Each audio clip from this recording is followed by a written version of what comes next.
चलो so as you know schedule में लिख के आया that we are going to start SFM.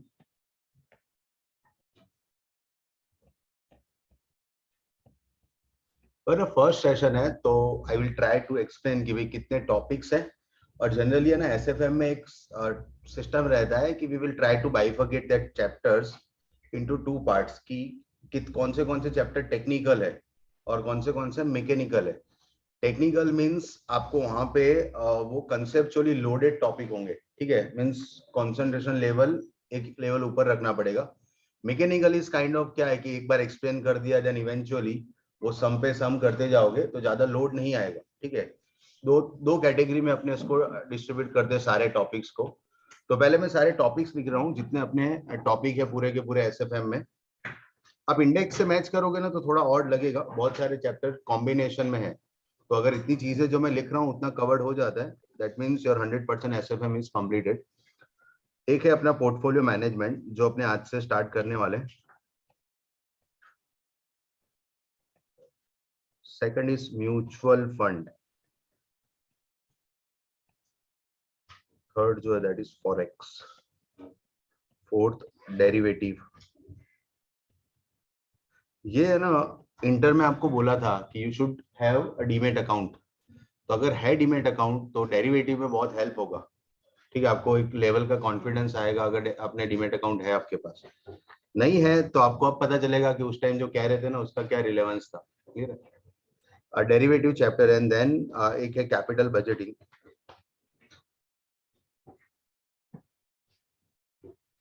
फिर 6 टॉपिक है लीज। 7 टॉपिक इस मिसलेनियस टॉपिक जो अब पढ़ाना पड़ेगा, ठीक है। According to new pattern we have to teach that, otherwise ये टॉपिक नहीं होता था। और एक और टॉपिक जो ऐड किया है दैट इज थियरी। ये इंस्टीट्यूट को देख के ऐड किया, ठीक है। वो आपके जो पहले 40 मार्क्स है वो अभी ना लास्ट बैच में, जनरली लास्ट बैच जो था ना that is for group 4, but still group 3 वालों का भी एग्जाम नहीं हुआ था तो we have separately recorded 10 to 12 lectures for group 3 students, मतलब जिनका लास्ट टू लास्ट बैच में पढ़ाया था। अब है ना वो 10-12 लेक्चर आधे आधे घंटे के थे, बट बिलीव मी उसमें से 15-18 मार्क्स का आया, ठीक है, जो जनरली हम लोग नॉर्मल बैच में कवर नहीं करते। अब है ना थियरी कैसे कवर होगा, देखो ध्यान से। दो अप्रोच है। एक अप्रोच है कि लॉन्ग क्वेश्चन जो है तो वो आपको पढ़ने हैं from your spiral. I will provide a compilation of 80-90 question, you have to read that compilation. But इसके अलावा जो सेक्शन बी वाला पार्ट है या सेक्शन ए वाला पार्ट है जहां पे एमसीक्यू और 1 मार्क्स में वो फिल इन द ब्लैंक्स भी पूछ रहे हैं या डेफिनेशन भी पूछ रहे हैं, तो व्हाट वी हैव डिसाइडेड कि एक बार मॉड्यूल को लाइन बाय लाइन पढ़ते पैरेलली, मतलब जैसे आप पढ़ते जाओगे ना, जैसे आपका सिलेबस चलता जाएगा पैरेलली, हम आपको यहाँ से एक टास्क देंगे कि you have to read 5 pages by next lecture, ठीक है। तो आप वो 5 पेज पढ़ के आओ, then in next lecture will discuss that 5 pages. और discuss means line to line नहीं पढ़ना है, यहाँ पे मैं आपको हाईलाइट करवा दूंगा कि ये चीजें अपने ध्यान रखना, फिल इन द ब्लैंक्स या डेफिनेशन में आ सकता है। तो उस तरीके से will try to cover entire module. और ये एफर्ट जो है ना वो 8-10 मार्क्स के लिए है, बट बिलीव मी 8-10 मार्क्स कभी कभी बहुत मैटर कर जाते हैं, क्लियर है। तो ये 2 पेपर में ऐसा प्रैक्टिस रहेगा आपका, एक एसएफएम में और एक एससीएम में। बाकी डीटी और लॉ है ना वो अमेंडेड है तो उसमें मॉड्यूल पढ़ने का कोई सेंस नहीं है, क्लियर है। तो ये 8 टॉपिक है, एक्चुअली 7वां और 8वां तो ऐड किया है। अब है ना एज सच ये सबका वेटेज है, ठीक है, बट अब लिखवाने में डर लगता है कि वेटेज कैसे डिफाइन करें। तो अपने इस बार वेटेज नहीं दे रहे कि कौन सा चैप्टर कितने मार्क्स का आएगा। ये 8 टॉपिक है, आपको precisely from scratch to top level सब प्रॉपरली पढ़ना है, क्लियर है। और कुछ चीज छूटे नहीं। अब देखो ध्यान से, एक बार इंस्टीट्यूट ने दिखा दिया कि हम इस मोड से जा सकते हैं, तो व्हाट वी कैन डू, हम लोग और अच्छे से प्रिपेयर कर सकते हैं, ठीक है। इंस्टीट्यूट को जो करना है करे, बट अपने एक लेवल ऊपर प्रिपेयर करेंगे तो इवेंचुअली आपको एग्जाम में कंफर्टेबल फील होगा, क्लियर है। अब ये जो मैं पार्ट बोल रहा हूँ ना लास्ट वाला थियरी वाला, वो मेरे साइड से नहीं होगा। आप बोलो कि सर ही करवाएंगे, इट इज नॉट पॉसिबल।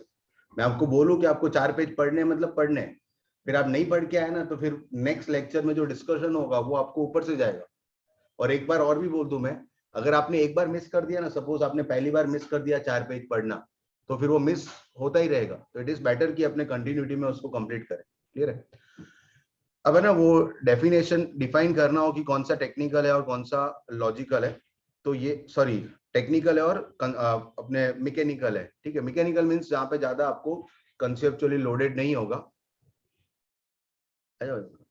तो एक ये चैप्टर है mutual fund, that is called a mechanical chapter, जहाँ पे ज्यादा डिस्कशन नहीं है। एक दो फर्स्ट सेकंड सेक्शन में फर्स्ट या सेकंड लेक्चर में डिस्कशन होगा, देन इवेंचुअली आप सम कर पाओगे। इसके अलावा ये फॉरेक्स है टेक्निकल चैप्टर, डेरिवेटिव दो बार टी लिख सकते हैं वैसा है, ठीक है। फिर capital budgeting technical chapter, lease is mechanical chapter, portfolio management is consider as a combination of technical and mechanical, जो अपने स्टार्ट कर रहे हैं, ठीक है।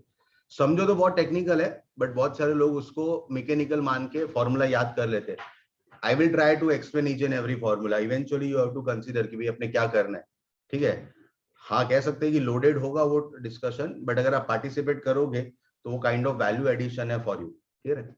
फिर ये दोनों भी अगेन कुछ चीजें मैकेनिकल एंड कुछ चीजें टेक्निकल होगी, दैट डिपेंड कि कौन सा टॉपिक अपने डिस्कस कर रहे हैं, क्लियर है। तो एक बार ये ब्रीफ दे दिया है मैंने कि इतने टॉपिक अपने को पढ़ने हैं, और ये सारा का सारा जितना चीज आपको स्पाइरल में दिया जाए ना, उससे अलग कुछ करना नहीं है। एक स्पाइरल जो है यहाँ से अलॉट होगा वो, और जो मॉड्यूल में मैं आपको बोलूं कि ये पेज पढ़ के आना, तो वो पढ़ के आना, ठीक है। एक बार लिख लो आप टॉपिक्स, सो दैट मैं मार्क्स नहीं लिखवा रहा हूँ, जनरली लिखवाता हूँ, बट इस बार नहीं लिखवा रहे अपने मार्क्स।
हो गया ये।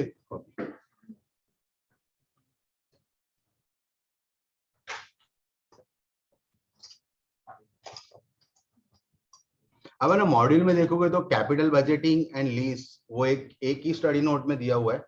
देन फॉरेक्स डेरिवेटिव को अलग अलग स्टडी नोट में क्लासिफाई किया है, बट नाम ये नहीं है, ठीक है। वो फॉरेन एक्सचेंज एक्सपोजर ऐसा नाम होगा वहां पे, बट ये टॉपिक है, आपको 8 टॉपिक पढ़ने इन शॉर्ट। देन चलो we have to start with portfolio management.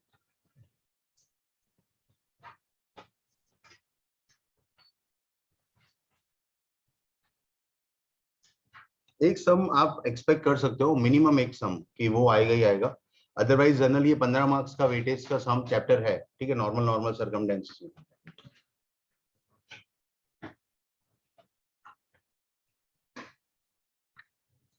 चलो ध्यान देना आप लोग यहाँ पे। सो ये जो पर्टिकुलर चैप्टर है, for a simplicity purpose we have divided that chapter into 4 part, ठीक है, 4 पार्ट में है। First is basic, second is modern portfolio theory,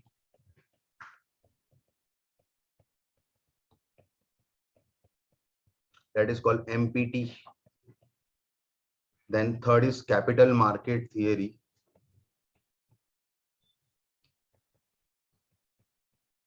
CMT. And again fourth is miscellaneous topic of portfolio management.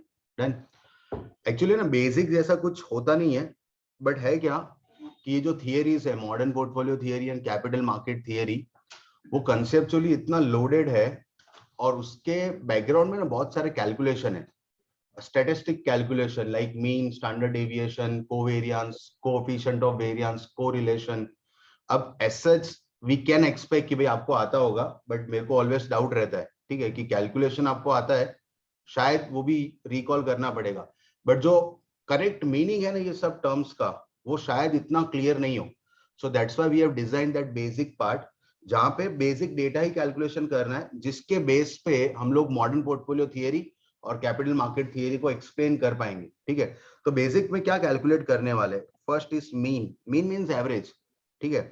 Second is standard deviation, आपने किया होगा x minus x bar, but we will try to explain कि ये column क्यों बनाते हैं, next क्यों बनाते हैं, क्लियर है। उसके बाद third is covariance, COV, that is covariance. Fourth is CV, coefficient of variance. And fifth जो टर्म है जिसको R से नोटेड होता है, दैट इज कोरिलेशन। इतने सारे टर्म अपने को डिस्कस करने पड़ेंगे थ्रू आउट दी डिस्कशन। एक बार ये सब टर्म पे आप कंट्रोल ला दो तो क्या होगा कि मॉडर्न पोर्टफोलियो थियरी का जो डिस्कशन है वो आपके लिए थोड़ा इजी हो जाएगा, क्लियर है। सो ये बेसिक सेगमेंट ना स्पेसिफिकली डिजाइंड है, ऐसा कुछ पोर्टफोलियो मैनेजमेंट में रिक्वायर्ड नहीं होता है, you can straight away start with MPT। In fact मैं ना थोड़ा इनिशियल डिस्कस करके ही स्टार्ट करूंगा, ये ना थोड़ा ड्राई भी है, एज सच बहुत ड्राई है, आपको ना थोड़ा बोरिंग लग सकता है, बट एज सच आपको आना चाहिए, अदरवाइज वो सब चीजें आपको प्रॉपर्ली डाइजेस्ट नहीं होगी, क्लियर है। बट फिर भी अपने ना एकदम स्टार्टिंग पॉइंट के लिए थोड़ा मतलब 15-20 minute will discuss modern portfolio theory कि एग्जैक्टली मॉडर्न पोर्टफोलियो थियरी क्या कहता है, and then will start with basic, so that एक स्पार्क क्रिएट हो कि भाई क्या करना चाह रहे हैं अपने, ठीक है। ये सब टर्म्स तो कैलकुलेट करेंगे, बट उसका हेल्प या उसका यूज क्या होगा, ठीक है। तो एक बार ये लिख लो आप कि ये 4 पार्ट में अपने डिस्कस करने वाले हैं।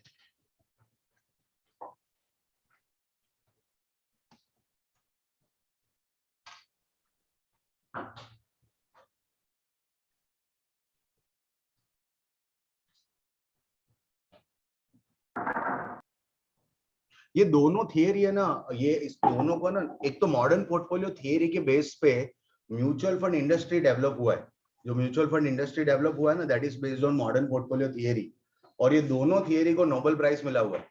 तो यू कैन इमेजिन कि कौन से लेवल का थियरी होगा, ठीक है। नोबेल प्राइज सुना है ना।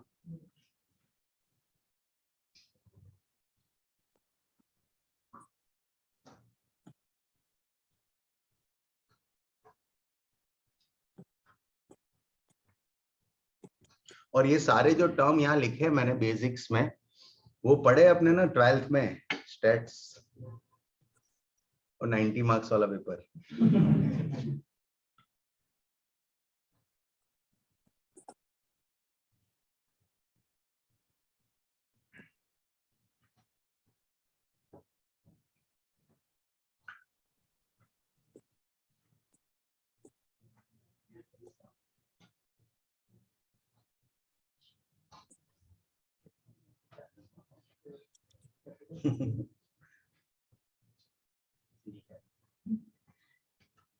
दिसंबर 2020 में नहीं प्रॉब्लम आया था, 40 में।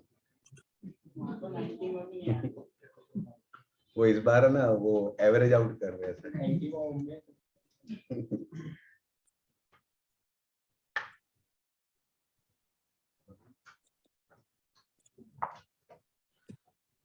चलो सो ये अपने स्टार्ट बेसिक से ही कर रहा है, बट स्टिल मेरे को ना जो underlying central message of modern portfolio theory वो मैं कन्वे करना चाह रहा हूँ, सो दैट आपको एग्जैक्ट आइडिया रहे कि हम इवेंचुअली ये सब मेहनत जो करेंगे, मीन, एसडी, कोवेरिएंस, ये सब क्यों करेंगे, क्लियर है।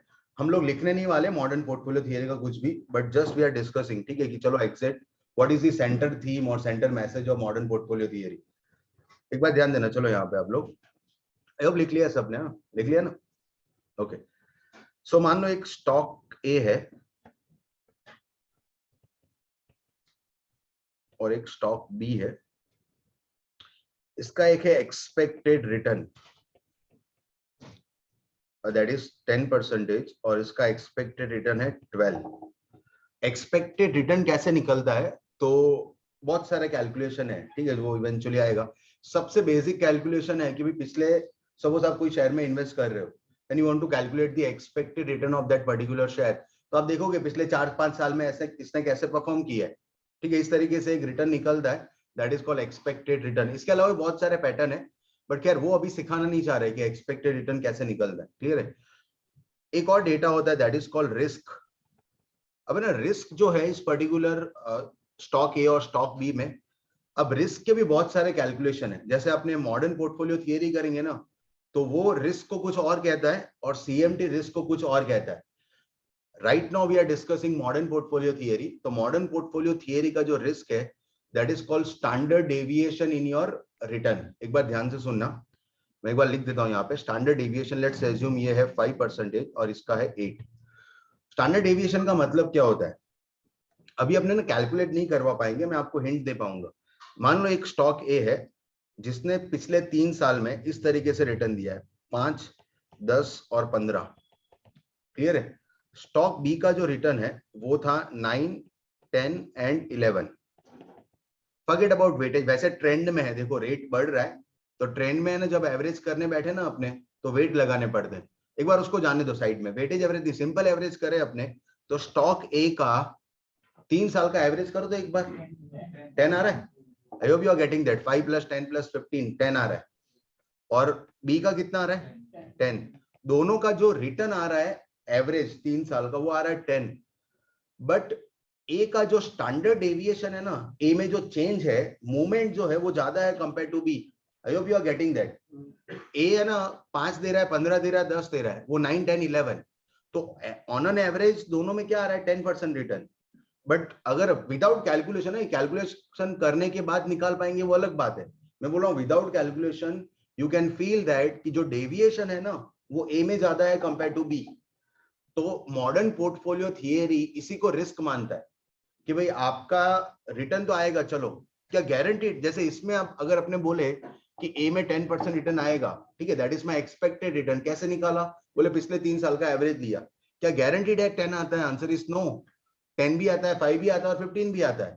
इन अ सेम मैनर बी में 10 एवरेज है, 9 भी आता है, 11 भी आता है और 10 भी आता है। तो मॉडर्न पोर्टफोलियो थियरी ये वाले कंपोनेंट को कि आपका जो रिटर्न है that is expected return is 10%, क्या वो गारंटीड है?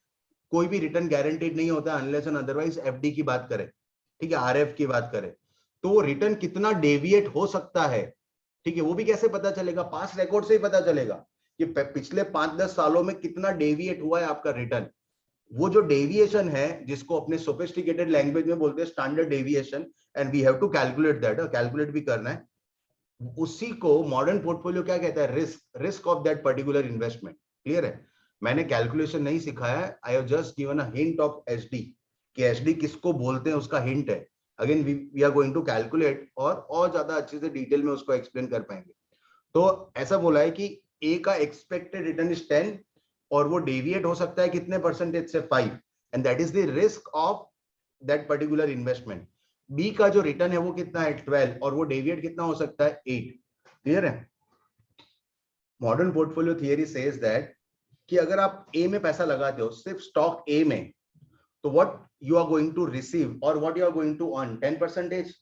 क्या 10% कंफर्म आएगा? नहीं, ऊपर नीचे होता रहेगा, but on an average will get 10%। ऊपर नीचे कितना होगा? तो 5%। ठीक है, ये मतलब मोटा मोटा अपने कह सकते हैं। बी में अगर पैसा लगाओगे तो what you are going to earn 12 और कितना डेविएट हो सकता है? 8। ठीक है, ये हो गया। अब मॉडर्न पोर्टफोलियो थियरी क्या कहता है कि अगर व्हेन यू कंबाइन स्टॉक और we can say asset in a portfolio, मान लो आप ए में पैसा लगाते हो, उसकी जगह ए और बी दोनों में लगाते, ए और बी दोनों में लगाते।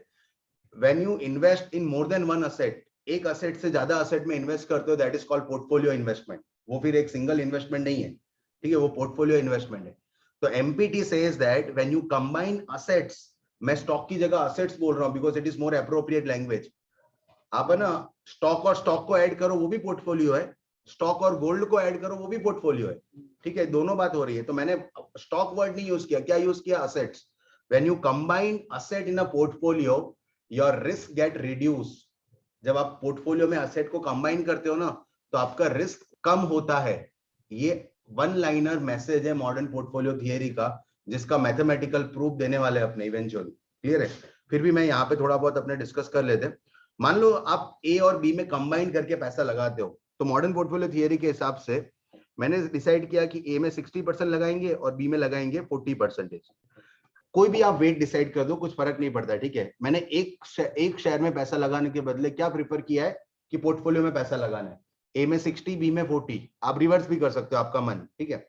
तो आपका एक्सपेक्टेड रिटर्न क्या आएगा, मतलब पोर्टफोलियो का जो एक्सपेक्टेड रिटर्न है, एक बार ध्यान देना। मान लो आपके पास 1 लाख रुपए थे, 1 लाख रुपीस, अगर ए में पूरा लगा देते तो 10,000 रिटर्न था, बी में पूरा लगाते तो 12,000 है। अब मैंने ए में से 60,000, 1 लाख में से 60,000 कहां लगा दिया, ए में, और 40,000 कहां लगा दिया आपने, बी में। सो 60,000 पे what is your expected return, 10%, 10 ना, तो कितना आ जाएगा 6,000। और 40,000 पे आपका एक्सपेक्टेड रिटर्न कितना है, 12, तो 40,000 का 12% करो तो 4,800, इन दोनों को ऐड कर दो 10,800। सो 1 लाख का अगर 10,800 है तो कैन वी से इट इज 10.8%। क्लियर। एक्चुअली ना इस तरीके से कैलकुलेट नहीं करते अपने, ये तो सिर्फ एक्सप्लेन कर रहे थे। Expected return is equal to weightage average. Weightage average का मतलब क्या हुआ कि ए में आपने कितना परसेंट पैसा लगाया, 60%, तो 0.6 उसमें कितना रिटर्न एक्सपेक्टेड है, 10%, प्लस बी में कितना लगा रहे हैं, 0.4, उस पर कितना रिटर्न एक्सपेक्टेड है, 12। एक बार करो आप, ये हो जाएगा 6%, 0.6 मल्टीप्लाई बाय 10, और ये हो जाएगा 0.4 multiply by 12, it is 4.8, so that is 10.8%। So modern portfolio theory ये बहुत सिंपल है कि आप असेट को जब कंबाइन करते हो ना, तो आपका रिटर्न जो है दैट इज वेटेज एवरेज। जो आपका जिस वेट में आप पैसा लगाओगे और जितना आपका एक्सपेक्टेड रिटर्न है उसके बेस पे वेटेज एवरेज हो जाएगा। हाँ, अगर आप 50-50 करते तो शायद 11% आता, 10 का 50 और 12 का भी 50, क्लियर है। बट मैंने 60-40 किया है।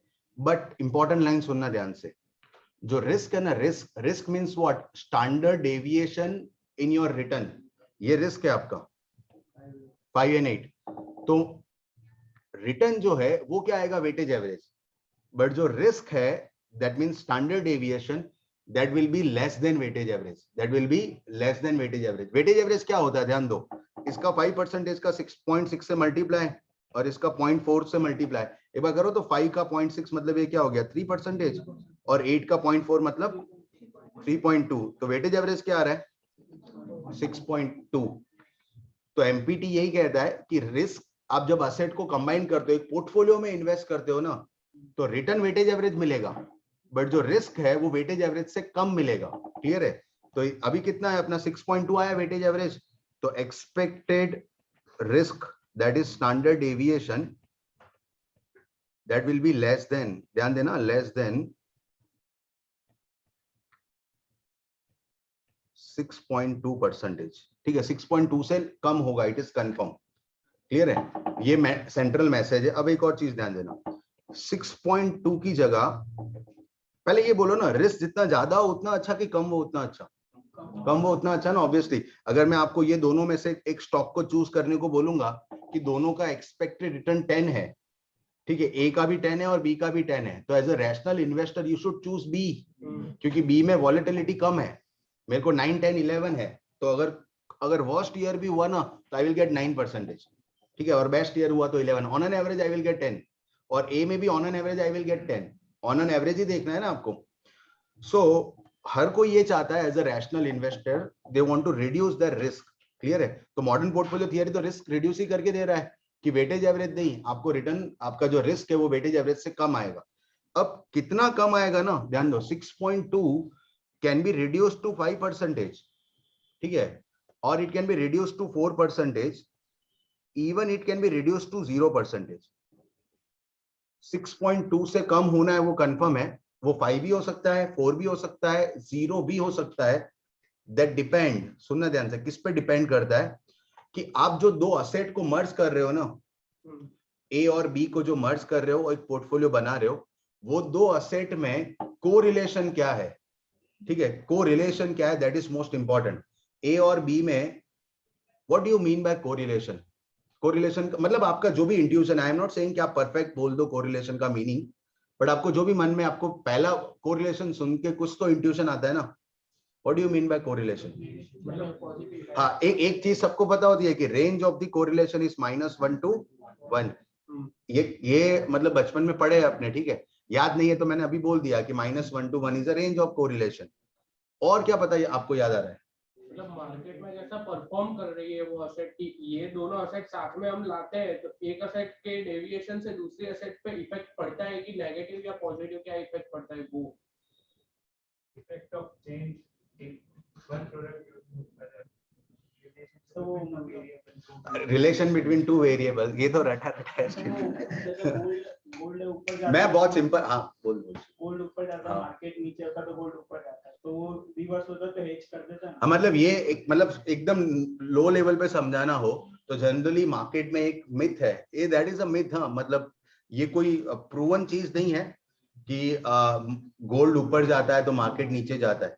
ये चलता है, बहुत बार चलता है, और ऐसा कोई, मैंने बहुत सारे टाइम देखा है जहाँ पे दोनों एक साथ ऊपर जा रहे हैं और दोनों एक साथ नीचे भी आ रहे हैं, ठीक है, दोनों चीजें देखी हुई है। बट जनरली ये लोग कहते हैं कि भाई जब इक्विटी मार्केट में प्रॉब्लम आना स्टार्ट होता है ना, तो लोग सेफ इन्वेस्टमेंट के साइड भागते हैं। और गोल्ड क्या है, देखो ध्यान से, कंपनी बंद हो सकती है, गोल्ड तो वो फिजिकल फॉर्म में आपके पास अवेलेबल है, एक मेटल है, तो उसका वैल्यू कहीं नहीं जाने वाला है, ठीक है, तो लोग स्विच करते हैं। तो जनरली ऐसा कहा जाता है कि जब दो वेरिएबल्स के बीच में, दो वेरिएबल ऑपोजिट डायरेक्शन में मूव करते हैं ना, कि एक बढ़ता है और एक कम होता है, that means correlation between two variable is negative. वो ना कितना नेगेटिव वो सब जाने दो, ठीक है, नेगेटिव है, और दोनों स्टॉक अगर या दोनों असेट एक साथ एक डायरेक्शन में मूव करती है तो we can say that correlation is positive. अब इसमें बहुत सारे इफ्स एंड बट है, actually we have a separate discussion on correlation, but time being intuition wise इतना क्लियर होना चाहिए कि कोरिलेशन का एक सॉफ्ट मीनिंग तो अपने को पता हो कि भाई ऑपोजिट डायरेक्शन में ट्रैवल करते तो नेगेटिव कोरिलेशन, और सेम डायरेक्शन में ट्रैवल करते तो क्या होगा, पॉजिटिव कोरिलेशन। एक बार ध्यान देना आप लोग यहाँ पे, मैं थोड़ा ना एक बार वापस से रिवाइज कर रहे हैं अपने। MPT says that, सुनना ध्यान से, when you combine assets in a portfolio, your return is weightage average। Return क्या होगा, weightage average, but risk will be less than weightage average। Less than में कितना कटेगा ना, दैट डिपेंड ऑन कि ये जो दो असेट्स के बीच में कोरिलेशन क्या है। इसको अगर डायग्राम या ड्रॉ करके एक्सप्लेन करना हो तो ध्यान देना, एक स्टॉक ए था जो इस तरीके से रिटर्न उसका फ्लक्चुएट हो रहा है हर साल, ईयर बाय ईयर, ऊपर नीचे होगा कोई भी स्टॉक में, कभी आप अच्छा कमा रहे हो, कभी कम कमा रहे हैं, ठीक है। तो ये स्टॉक ए है, क्लियर है। अब आप इसमें एक स्टॉक बी ऐड कर रहे हो, एक इन्वेस्टमेंट इन स्टॉक ए है, और मैंने ना पोर्टफोलियो बनाया जिसमें स्टॉक बी को ऐड किया, तो स्टॉक बी का भी रिटर्न मैंने इसके जैसे ही फाइंड किया, मतलब दोनों में पॉजिटिव कोरिलेशन। क्या होगा, पॉजिटिव कोरिलेशन। और सुनना ध्यान से, एमपीटी का ऑब्जेक्टिव ये है कि जो डेविएशन आता है ना आपके रिटर्न में, डेविएशन उसको मिनिमम करना है अपने को। डेविएशन ही तो रिस्क है कि मेरा जो आएगा अगर वो सर्टन है, उसमें डेविएशन कम है तो उतना रिस्क कम है, क्लियर है। तो अगर आप दो स्टॉक ऐसे पकड़ते हो जिसमें पॉजिटिव कोरिलेशन है, तो दोनों एक साथ ऊपर या तो दोनों एक साथ नीचे, तो आपका पोर्टफोलियो भी ऊपर और नीचे, मतलब ज्यादा वो रिस्क कैंसलेशन का बेनिफिट नहीं मिलेगा अगर आप ऐसे दो स्टॉक फाइंड आउट करते हो जिसमें पॉजिटिव कोरिलेशन है, क्लियर है। अब अगर इसकी जगह मैं मान लो बी की जगह आपने सी स्टॉक चूज किया है जिसका रिटर्न कुछ इस तरीके से था, ड्राइंग अपना खराब है, कुछ इस तरीके से, क्लियर है। तो ये क्या हुआ, ये ना मैंने ऐसा स्टॉक चूज किया या ऐसा असेट चूज किया जिसमें दोनों में नेगेटिव कोरिलेशन है। नेगेटिव मींस आपको दिखा सकता हूं, देखो ये इस साल ऊपर है तो ये नीचे है, ये नीचे है तो ये वाला स्टॉक क्या है, ऊपर। तो अगर आप ऐसे दो असेट पकड़ के इन्वेस्ट करते हो ना, तो ऑन एन एवरेज आपका रिटर्न यहाँ पे फ्लोट होगा, ठीक है। मान लो आधा आधा पैसा लगाया, 60-40 वॉटएवर, ठीक है, वो फर्क नहीं पड़ता है। तो आपका जो डेविएशन है, आपके जो पोर्टफोलियो के रिटर्न में डेविएशन है, होगा क्या, एक बहुत अच्छा परफॉर्म कर रहा है तो दूसरा खराब कर रहा है, दूसरे साल दूसरा अच्छा कर रहा है तो वो खराब कर रहा है। ऑन एन एवरेज आपको मिलना 10 ही है, ठीक है। बट अगर आप एक स्टॉक में लगाते ना तो 5-15 सब कुछ दिख सकता है आपको। ऑन एन एवरेज कितना मिल रहा है आपको, 10। तो डेविएशन को कट करने के लिए अपने एक पोर्टफोलियो क्रिएट करते हैं और पोर्टफोलियो में ऐसे असेट्स को कंबाइन करते हैं जिसका कोरिलेशन क्या है, नेगेटिव, ठीक है। अगर नेगेटिव है तो you will get the maximum benefit of diversification, इसी को डाइवर्सिफिकेशन बोलते हैं। जब ये एक्सप्लेन करते हैं ना, सुनना ध्यान से, एक जो कॉमन डाउट है एट स्टूडेंट लेवल, वो लोग ये पूछते हैं कि सर ये समझ आ गया कि पोर्टफोलियो में on an average will earn this, ठीक है, ये वाला रिटर्न मिलने वाला है, क्लियर है। बट डाउट क्या आता है कि सर इसका मतलब ये वाला रिटर्न तो कभी मिलेगा ही नहीं मुझे। अगर मान लो दो फ्रेंड है, एक ने पोर्टफोलियो में लगाया और दूसरे ने ए में लगाया, स्टॉक ए में, तो पहले साल का रिटर्न ये रहा, मान लो यहाँ पे आपको 10% मिला पोर्टफोलियो में इन्वेस्ट करते हुए, और जो इंडिविजुअल स्टॉक में लगाया था उसको कितना मिला, 15। तो you may feel that it is better to invest in a single stock, clear है। बट मैं बोल रहा हूं कि आप एक साल का स्टोरी देख रहे हो, आप ओवरऑल स्टोरी देखो, अगले साल उसको नीचे मिलने वाला है, you may gate 4% return, because 15 दिख रहा है तो फिर 4 भी दिखना चाहिए, ठीक है। On an average in a single investment you will get 10%, portfolio में भी कितना मिलेगा, 10। बट पोर्टफोलियो में जो वॉलेटिलिटी है, जो डेविएशन है, वो मिनिमम हो जाता है। तो अब आप बोलो ना कहाँ इन्वेस्ट करना बेटर है, इन अ सिंगल स्टॉक और in a portfolio. In a portfolio, reason behind is that कि पोर्टफोलियो में क्या बेनिफिट मिलता है, जो रिस्क और वी कैन से डाइवर्सिफिकेशन का बेनिफिट मिलता है, क्लियर है। कि एक साल एक असेट ऊपर होगा तो दूसरा नीचे होगा, शायद दूसरी बार उल्टा हो जाएगा। ऑन एन एवरेज जो वॉलेटिलिटी है उसको ही अपने कर्टेल करना चाह रहे हैं। और एज अ रैशनल इन्वेस्टर, अगर मेरा रिटर्न कॉम्प्रोमाइज नहीं हो रहा है, ठीक है, सपोज मेरा रिटर्न सेम का सेम रह रहा है, तो एज अ रैशनल इन्वेस्टमेंट में ऑलवेज ये चाहूंगा कि मेरा वॉलेटिलिटी इन रिटर्न कम रहे, ठीक है। तो ये जो थियरी है ना, मॉडर्न पोर्टफोलियो थियरी, मैंने सेंट्रल मैसेज शेयर कर दिया आपसे, ठीक है। और उसके बेस पे म्यूचुअल फंड इंडस्ट्री डेवलप हुआ है। They come up with the concept कि एक स्टॉक में पैसा नहीं लगाते, 8-10 स्टॉक में लगाते, so that we can minimise the deviation in your return. Portfolio में जो भी रिटर्न है उसको मिनिमाइज, डेविएशन को मिनिमाइज कर पाए, क्लियर है। चलो एक बार लास्ट बार बोल रहा हूं मैं, और अगर फिर कोई डाउट आ रहा है तो आप बताना, otherwise we have to start that discussion of basic concept. अब इसमें मैंने ना कोरिलेशन बोल दिया, स्टैंडर्ड डेविएशन बोल दिया, ये सब टर्म्स सिखाए बिना अगर मैथमेटिकल प्रूफ देंगे ना तो वो डबल स्ट्रेस होता है, ठीक है, कि भाई ये टर्म भी सीख रहे हैं और पैरेलली वो जो कंसेप्चुअल अंडरस्टैंडिंग है, mathematical proof of this theory, वो भी सीख रहे हैं। तो इससे बेटर है कि इसको अलग सेगमेंट में सीखे सारे टर्म्स को। आई एम एज्यूमिंग कि आपको नहीं आता है, ठीक है, आता हो तो बेस्ट है, बट विल कंसीडर के नहीं आता है एक भी टर्म। मीन शायद आता होगा, ठीक है, एवरेज निकालना सबको आता है, उसके बाद वाले टर्म शायद नहीं आते, ऐसा मान के चलते। तो लास्ट बार बोल रहा हूं, एमपीटी का सेंट्रल मैसेज क्या था, that when you combine assets in a portfolio your risk will reduce and return will what, weightage average, ठीक है, weightage average आपका रिटर्न होगा, रिस्क रिड्यूस होगा and it will be guaranteed कि less than weightage average होगा, ठीक है। अब लेस देन weightage average में वो कितना कम हो सकता है ना, that depend on the correlation between two stock. अगर कोरिलेशन पॉजिटिव है और नियर टू 1 है, ठीक है, एक बार सुनना ध्यान से, अगर आपका कोरिलेशन 0.98 है ना, still you will get the diversification benefit, और रिस्क जो आएगा पोर्टफोलियो का वो 6.2 से कम आएगा। 6.2 is what, absolute weightage average. और अगर आपके दो स्टॉक के बीच में कोरिलेशन 0.98 है विच इज नियर टू 1, तो आपका रिटर्न शायद, या जो एक्सपेक्टेड रिस्क है शायद 6.15 हो, कट होगा बट बहुत कम कट होगा, डाइवर्सिफिकेशन का बेनिफिट बहुत कम मिलेगा। और मान लो आपका जो कोरिलेशन है दो स्टॉक में वो एब्सोल्यूट 1 है, देन फिर कोई डाइवर्सिफिकेशन का बेनिफिट नहीं है। फिर आपने दो ऐसे स्टॉक चुन लिए है जो एक साथ ऊपर जाते हैं और एक साथ नीचे आते हैं सेम टाइम पे, ठीक है, तो उसमें कोई डाइवर्सिफिकेशन का बेनिफिट नहीं है and your risk will be weightage average, risk भी क्या हो जाएगा, वेटेज एवरेज। बट हाँ, अगर आप कोई ऐसा स्टॉक चूज करते हो, दो स्टॉक जिसका कोरिलेशन लेस देन 1 है, लेस देन 1 का 0.99 भी अलाउड है, 0.98, 0.96, तो आपको डाइवर्सिफिकेशन का बेनिफिट मिलेगा और risk will be less than weightage average. और लास्ट लाइन क्या था, कितना रिस्क कम होगा ना, that totally depend on correlation. और मैंने जब यहाँ पे बोला था ना, तो ये भी बोला था it can be a zero, it can be what, zero. अगर आप ऐसा कोई दो स्टॉक चुन लो जिसका कोरिलेशन एब्सोल्युटली -1 है, मतलब एक का और दूसरे का जो कोरिलेशन एब्सोल्यूट -1 है, then we can construct a portfolio with SD of 0, ठीक है। एसडी कितना हो सकता है, 0। बट ये दोनों पॉसिबिलिटी है ना, रियल लाइफ में पॉसिबल नहीं है। कोरिलेशन 1 भी पॉसिबल नहीं है और कोरिलेशन -1 भी पॉसिबल नहीं है।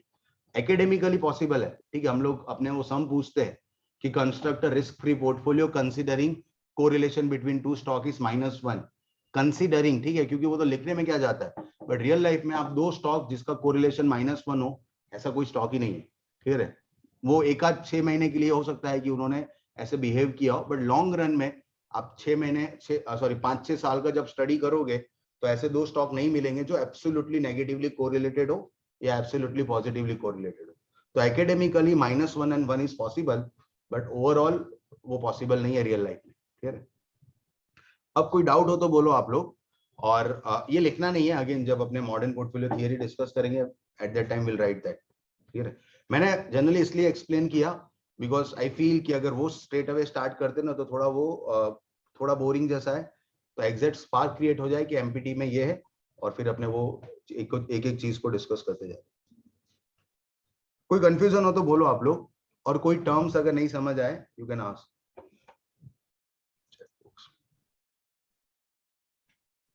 फार्मा भी, हाँ ये भी सही है, it is also correct. Pharma और अब आईटी राइट नाउ, अगर मार्केट गिरता है ना तो आईटी बढ़ता है। ये डायनामिक्स है, आप समझो ध्यान से, ये स्टैटिक चीजें नहीं है।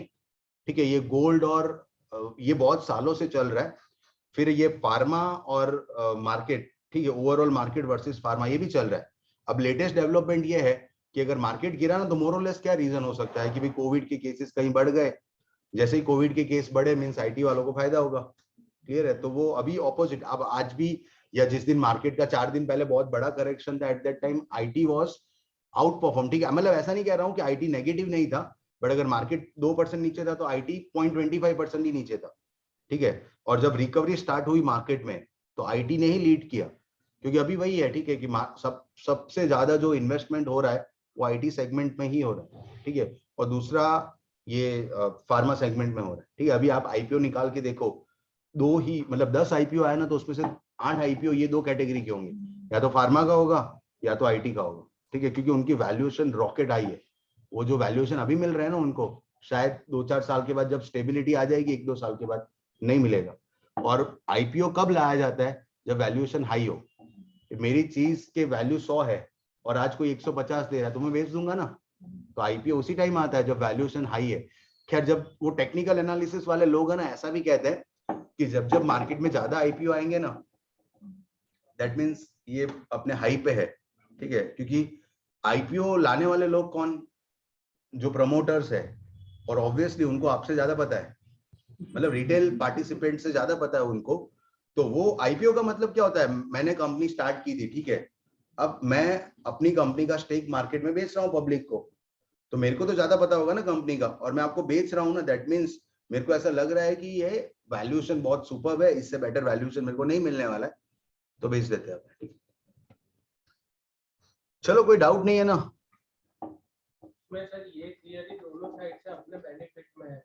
लाइक 5% जब रिटर्न मिल रहा था तो अपने वेटेड करके 6.2 पे लाए, उसको भी अपने 0 पे ला सकते हैं। और 48 नहीं, आप एक 5% रिस्क था। हाँ, रिस्क था, 5% रिस्क को भी 0 तक रिड्यूस कर सकते हैं।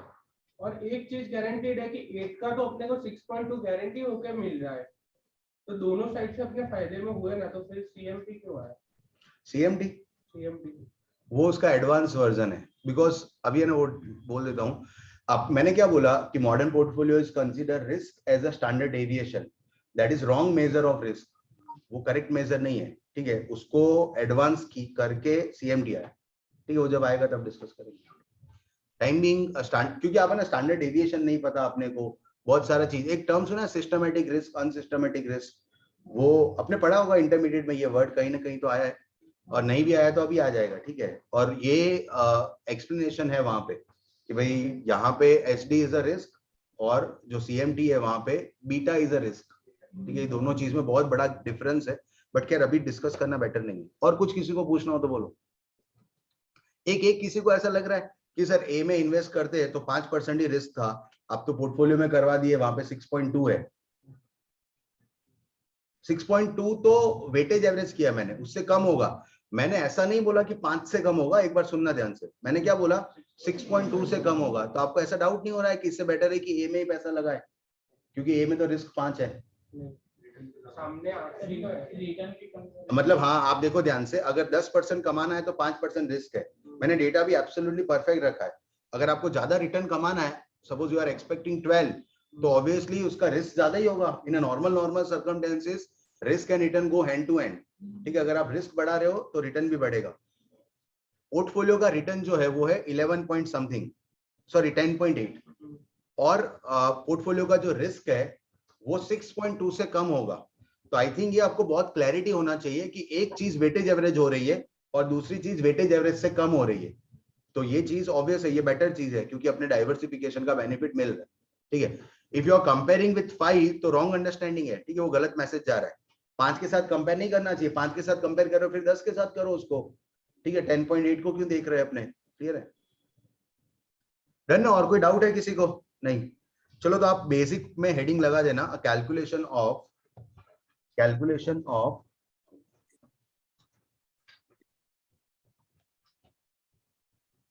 ध्रुवील कोष्टी। हैंड रेस किया है भाई, कोई डाउट है तो बोलो। यस ध्रुवील, गलती से हो गया।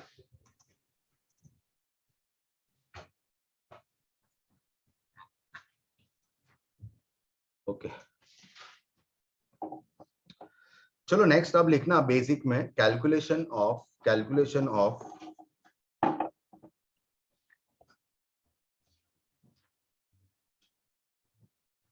expected return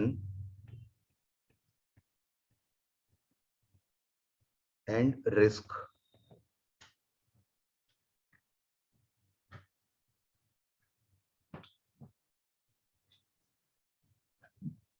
रिटर्न मीन से निकलेगा और रिस्क को अपने क्या कहेंगे, एसडी।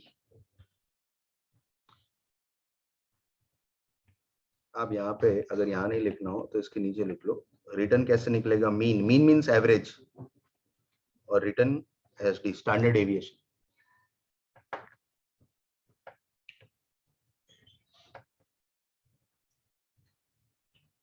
ओके चलो ध्यान देना, एग्जांपल में लेट्स एज्यूम एक स्टॉक एक्स है जिसका जो लास्ट 5 इयर्स का जो लास्ट 3 इयर्स का डेटा है आपके पास, मान लो 2018, 2019 एंड 2020। एक बार अब यहाँ पे देखना, लिखना नहीं आप लोग। लेट्स एज्यूम ये जो स्टॉक है यहाँ पे इन्होंने रिटर्न प्रोवाइड किया है 14%, यहाँ पे 12 और यहाँ पे 15%।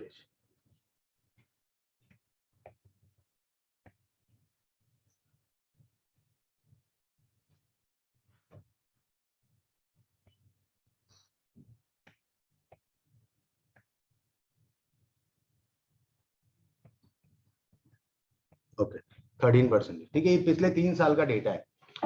हमारा अभी जो फोकस चल रहा है that is only on risk and return, और बहुत सारे टर्म्स है बट वो अपने सेपरेटली बाद में डिस्कस करेंगे। राइट नाउ दो ही चीज पे फोकस चल रहा है, मीन एंड एसटी पे। ओके तो इसमें हम लोग अभी 2020 के एंड में, let's assume calendar year follow कर रहे हैं and we are at the end of the 2020। अब हम लोग ये स्टॉक को उठाया और इसका रिसर्च करना स्टार्ट किया। Portfolio management is all about fundamentals, technical का कुछ नहीं होता है, सब फंडामेंटल चीजें है। तो मैंने ये पिछले 3 साल का डेटा लेके आया और पिछले 3 साल में कंपनी ने इस तरीके से परफॉर्म किया है कि 2018 में 14% रिटर्न दिया था, 2019 में 12 और 2020 में 13।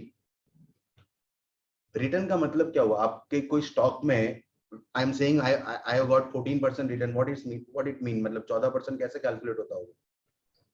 अमाउंट पे इन्वेस्ट किया उसको इतना परसेंटेज बढ़ गया, जैसे 100 पे अपने को 114 मिला।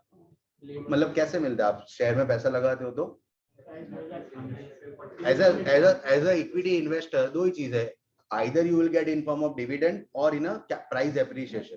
तो इस तरीके से ये रिटर्न निकलता है, ठीक है।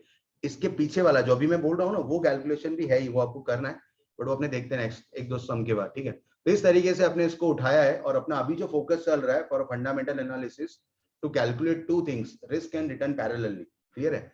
तो रिटर्न निकालना सबसे सिंपल है, आप निकाल देते हो क्या कि पिछले साल में कैसे परफॉर्म किया है, उस हिसाब से फ्यूचर में परफॉर्म करेंगे। तो वो होता है मीन, एवरेज। और एवरेज दो तरीके से निकलता है दुनिया में, एक पास्ट डेटा और एक probable data. Right now we are talking about past data, ठीक है, पिछले 3 साल का डेटा रखा है। तो यहाँ पे एक्स बार जिसको अपने सिग्मा एक्स अपॉन एन करके निकालते हैं, क्लियर है।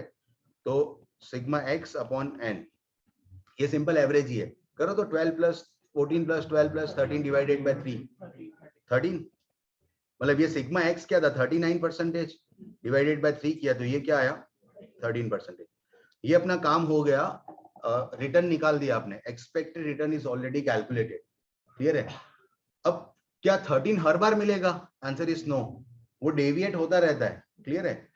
तो जो डेविएशन है उसी को अपने रिस्क कहते हैं, it is noted by standard deviation. तो उसको कैसे कैलकुलेट करेंगे? x माइनस एक्स बार करते थे ना अपने, x माइनस एक्स बार। चलो करो आप, x इज 14 और x बार इज 13, तो ये क्या आ जाएगा? 1 1 ना, -1 0। अब ना ये कॉलम में प्रॉब्लम क्या है, इसमें प्रॉब्लम क्या है, एक बार सुनना ध्यान से। आपने क्या किया है कि ये 3 नंबर का एवरेज निकाला, फिर जो 3 नंबर थे ना उसी में से एवरेज माइनस करते गए। मतलब कोई 3 डेटा का एवरेज 13 है, तो ऑब्वियसली जब 3 डेटा देखेंगे तो कुछ चीजें 13 से ऊपर होगी और कुछ 13 से नीचे होगी। इट माइट बी पॉसिबल कुछ 13 भी हो, क्लियर है। तो जब मैं ऐसे डिफरेंस निकालने बैठूंगा ना कि एवरेज से आपका रिटर्न कितना डेविएट होता है, तो कुछ 13 से ऊपर होगा तो वो पॉजिटिव नंबर आएगा, कुछ 13 से नीचे आएगा तो वो नेगेटिव नंबर आएगा। उन सबको कैंसिल होके 0 ही तो होना है। मैं बोल रहा हूँ 10, 15 और 20 का एवरेज होता है 15, ठीक है, और 3 नंबर में एक नंबर 15 से नीचे है, एक नंबर 15 से ऊपर है। तो जब आप इन सब का समेशन करते हो ना, x माइनस एक्स बार का समेशन, इट इज ऑलवेज 0 ही होगा, क्लियर है, इस पर कोई डाउट नहीं है।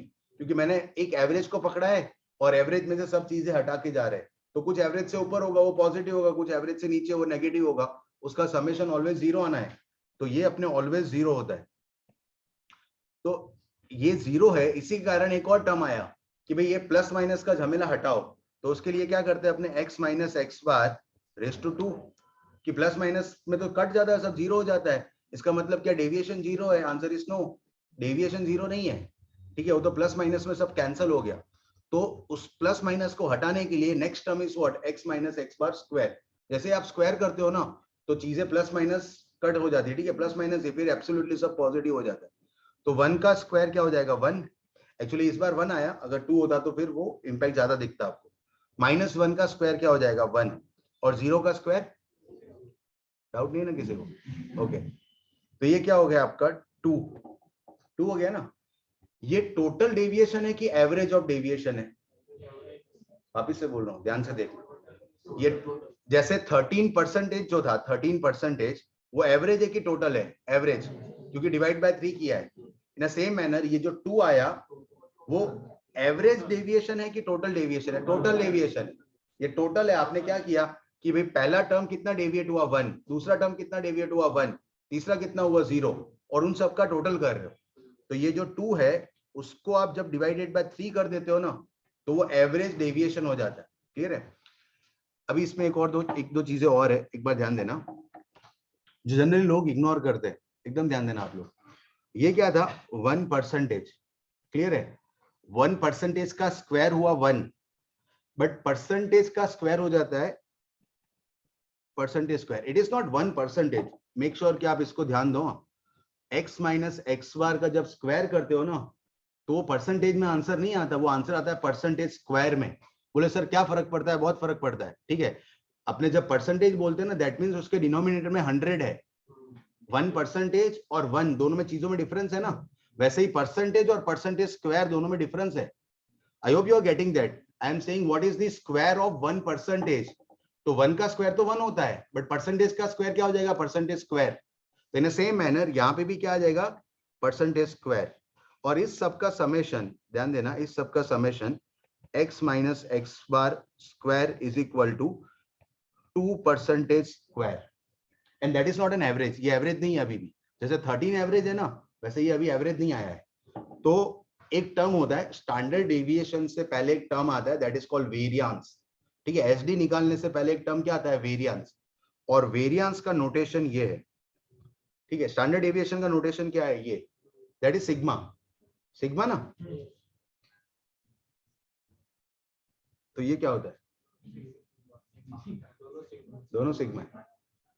हाँ ये अपने बोला होगा शायद, ये सिग्मा इन अपर केस और कैपिटल लेटर हो नहीं होता ऐसा, that is sigma in upper case and that is sigma in lower case, दोनों सिग्मा ही है। ओके, एक बार करो तो आप लोग। वेरियांस का formula is x minus x bar square divided by n। Average करना है मुझे, तो 2 divided by 3, 2% square divided by 3, 3 समझ में आना ना, 3 नंबर से बोलो 0.6666 आ रहा है ना परसेंटेज स्क्वायर।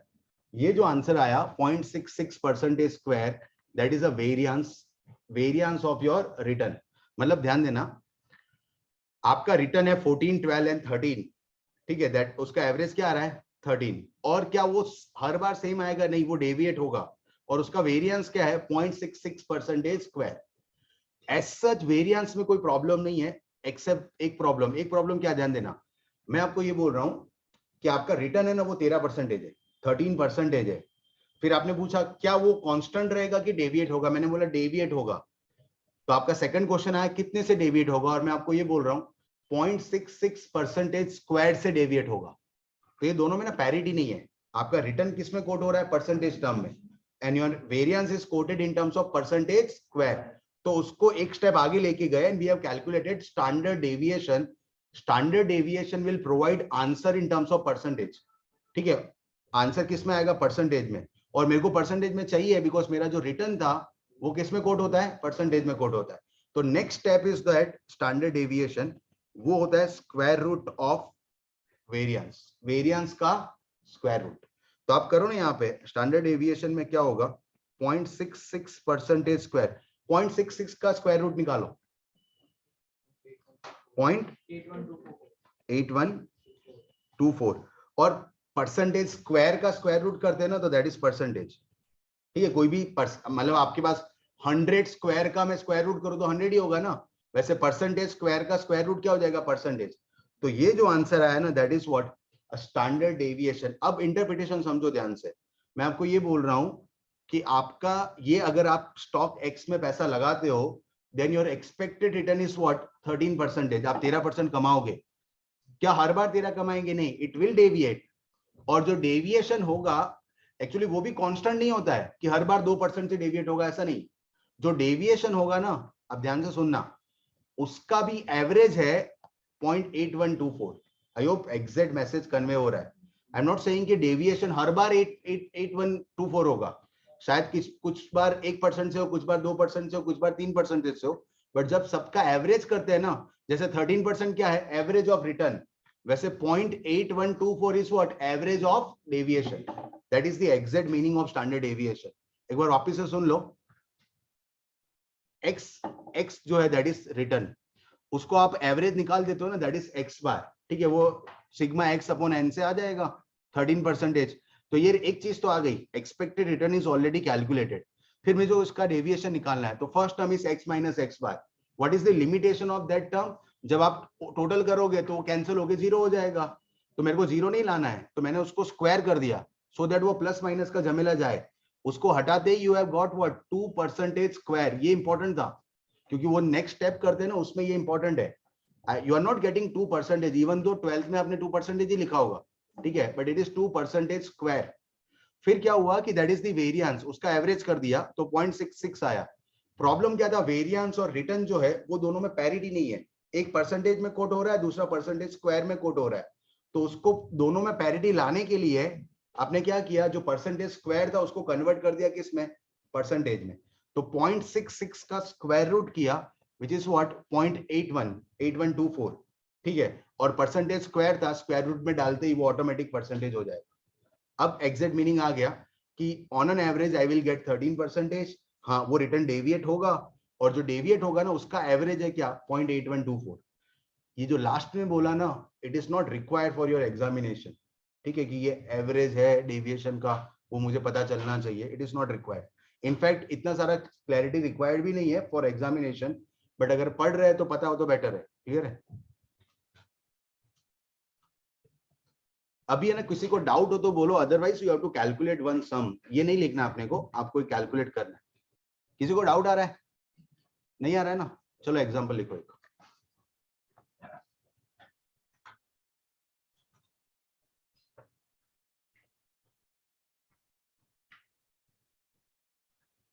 ये जो पेज है ना, एक पेज होगा वो, और उसके पीछे वाला पेज, 2 पेज छोड़ दो, उसके बाद लिखना है एग्जांपल। 2 पेज पे फॉर्मूला आएंगे, ठीक है, इतने फॉर्मूला आ जाएंगे portfolio management.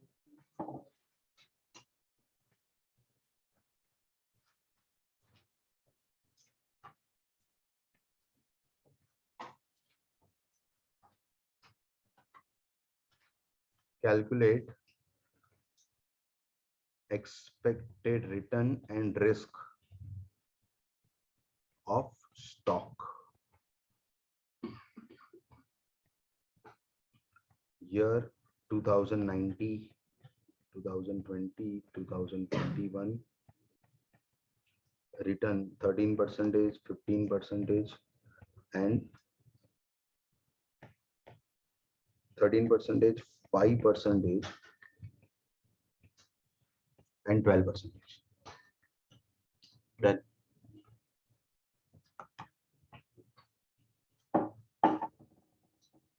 I hope 2 page छोड़ दिया, ठीक है, जो लिखा था वो और उसके बाद वाला पेज, देन स्टार्ट करो ये लिखना एंड कैलकुलेट.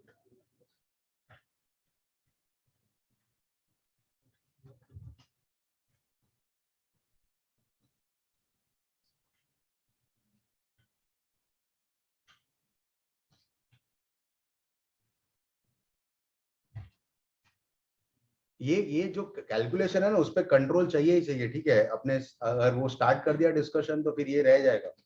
तो बेटर है कि आप खुद ट्राई करो ये कैलकुलेशन, क्योंकि ना वो ब्लॉक होने के चांस है, ठीक है. वो आपके कॉलम याद नहीं रहेंगे कि इसके बाद क्या आएगा नेक्स्ट स्टेप. एक बार मैं वो दिखा देता हूँ कि आपने क्या किया हुआ है. पहले क्या निकालना है, एवरेज करना है.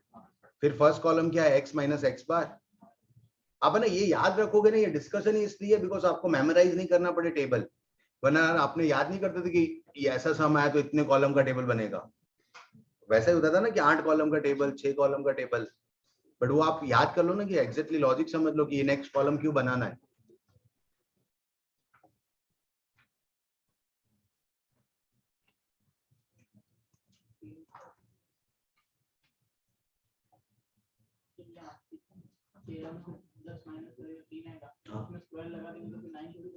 नाइन होगा ना, क्यों नहीं होगा, होगा ना. ये आप शायद है ना मिसअंडरस्टैंडिंग हो गया अपना यहाँ पे, बिकॉज ये 1 था ना, तो यहाँ पे 1 इसलिए लिखा बिकॉज 1 का स्क्वायर 1 ही होता है, ठीक है. अगर 2 होता तो मैं 4 लिखता वहां पे, लिखता है ना ऑब्वियसली. स्क्वायर भी करना ही है ना ऑब्वियसली, क्यों नहीं करना. ये x माइनस एक्स बार जो आंसर आया उसका स्क्वायर कर रहे हैं. वो तो 1 आ गया था इसलिए 1 का स्क्वायर 1 ही होता है. एक बार करो, चलो. मेरे को लगा, मैंने रखा ना तभी लगा कि ये डाउट आएगा. एक बार लिख लो, चलो फिर मैं करता हूँ.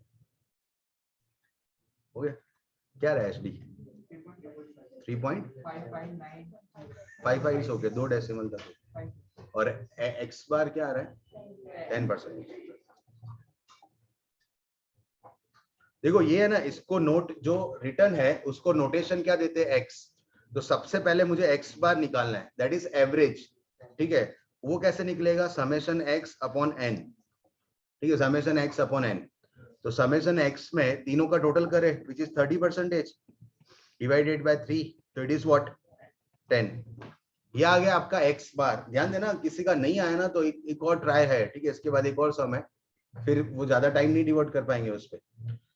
नेक्स्ट जो है, ये काम हो गया मेरा. Expected return is already calculated. Next task क्या है, you want to calculate a deviation, ठीक है. तो नेक्स्ट होगा x माइनस एक्स बार.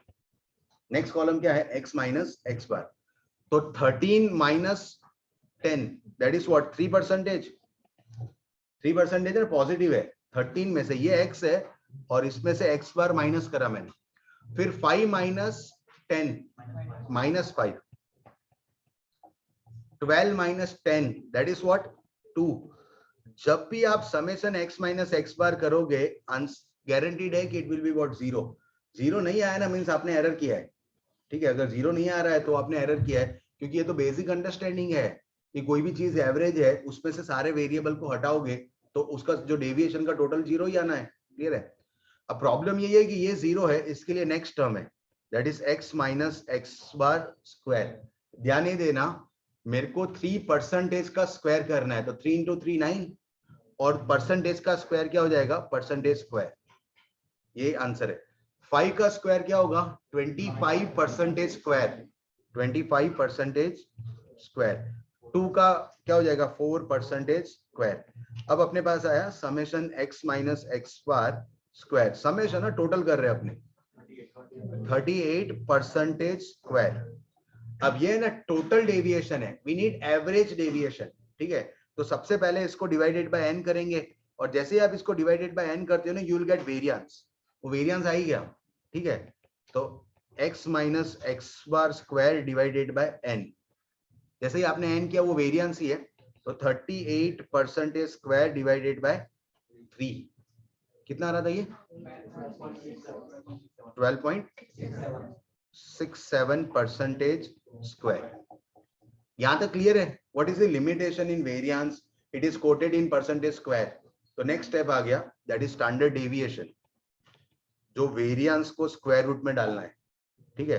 तो अगर अपने 12.67% को स्क्वायर रूट में डाल दे अपने, क्या आ रहा था? 3.56%। 3.56% इज स्टैंडर्ड डेविएशन, ठीक है। मैं वापस से रिपीट कर रहा हूँ, what is the exact interpretation of standard deviation? ये जो नंबर है 13, 5 एंड 12, उसका एवरेज आता है कितना? 10। पोर्टफोलियो मैनेजमेंट में इसका जो यूज है वो ये है कि we are going to calculate expected return based on that past data, कि भाई हम ये पर्टिकुलर स्टॉक से कितना रिटर्न एक्सपेक्ट कर सकते हैं। तो पिछले 3 साल का डेटा अवेलेबल था, उसके बेस पे वी हैव कोटेड कि 10% रिटर्न मिलता है एवरेज में। क्या 10% मिलेगा? नहीं, वो डेविएट होगा। देखो, कभी वो 3% डेविएट हुआ, कभी 5 हुआ, कभी 2 हुआ, बट जब इसका भी एवरेज करेंगे अपने, तो वो एवरेज क्या आ रहा है? 3.56। That is the exact interpretation of standard deviation. Clear है कि डेविएशन का एवरेज जो है that is SD of that particular calculation. आए भी दे रहे हैं यहाँ पे आंसर आगे, डन ना? किसी का नहीं आया ऐसा है कोई? आ गया? चलो एक तो लास्ट सम कर दो ऐसा। चलो, किसी को डाउट है जो लोग ऑनलाइन है साथ में, कैलकुलेशन में कंफ्यूजन हो कुछ ऐसा, होगा ना? 9 के नहीं होगा?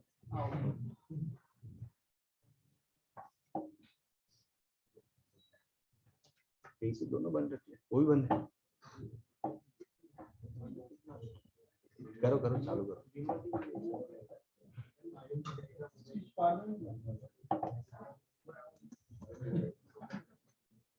चलो नेक्स्ट लास्ट एक इस तरीके का सम लिख लो।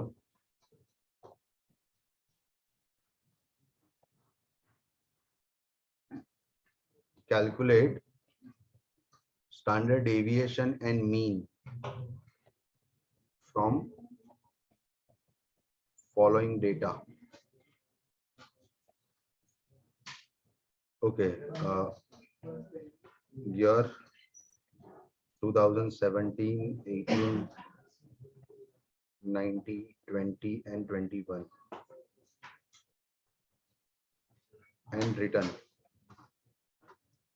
12, 8, 15, 5 and 15. चलो, ये सम है, आपको कंप्लीट करना है। You have to calculate 2 things.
ये ना एक्चुअली जिनको सेट हो गया ना उनको बहुत इजी है, बट मतलब कभी कभी आप अगर समझ ऐसे ही करते हो ना विदाउट अंडरस्टैंडिंग, तो एरर होगा एग्जाम में।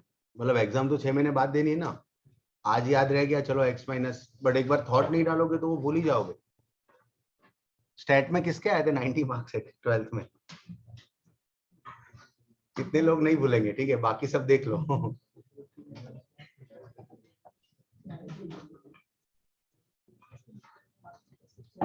मैं भूल जाता था, ठीक है, मेरे को नहीं याद रहता था x माइनस एक्स बार फिर ये करना है। अगेन जब तक आप समझो नहीं कि क्यों करना है तब तक आप मेमोराइज ही कर रहे हो, ठीक है।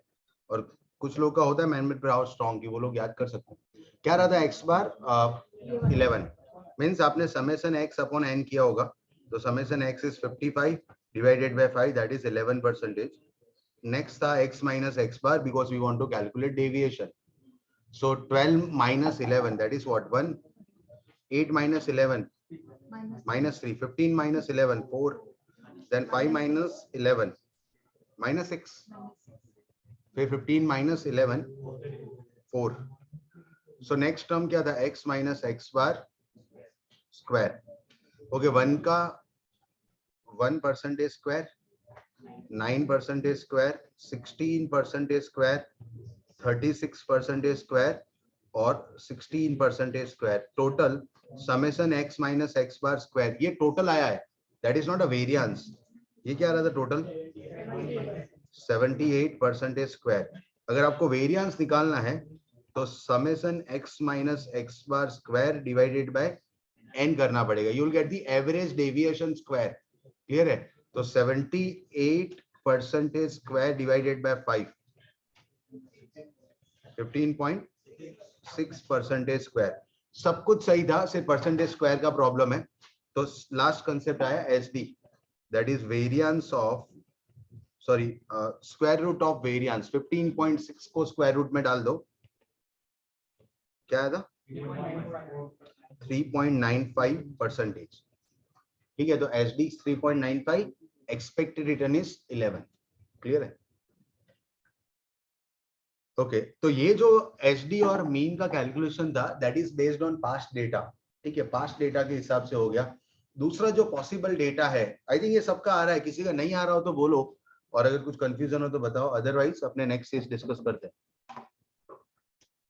ये आपके पास्ट डेटा के हिसाब से कैलकुलेशन है कि अगर अपने पास पास्ट डेटा दिया हो तो एग्जैक्टली आप कैसे कैलकुलेट करोगे दो चीजों को। क्लियर है?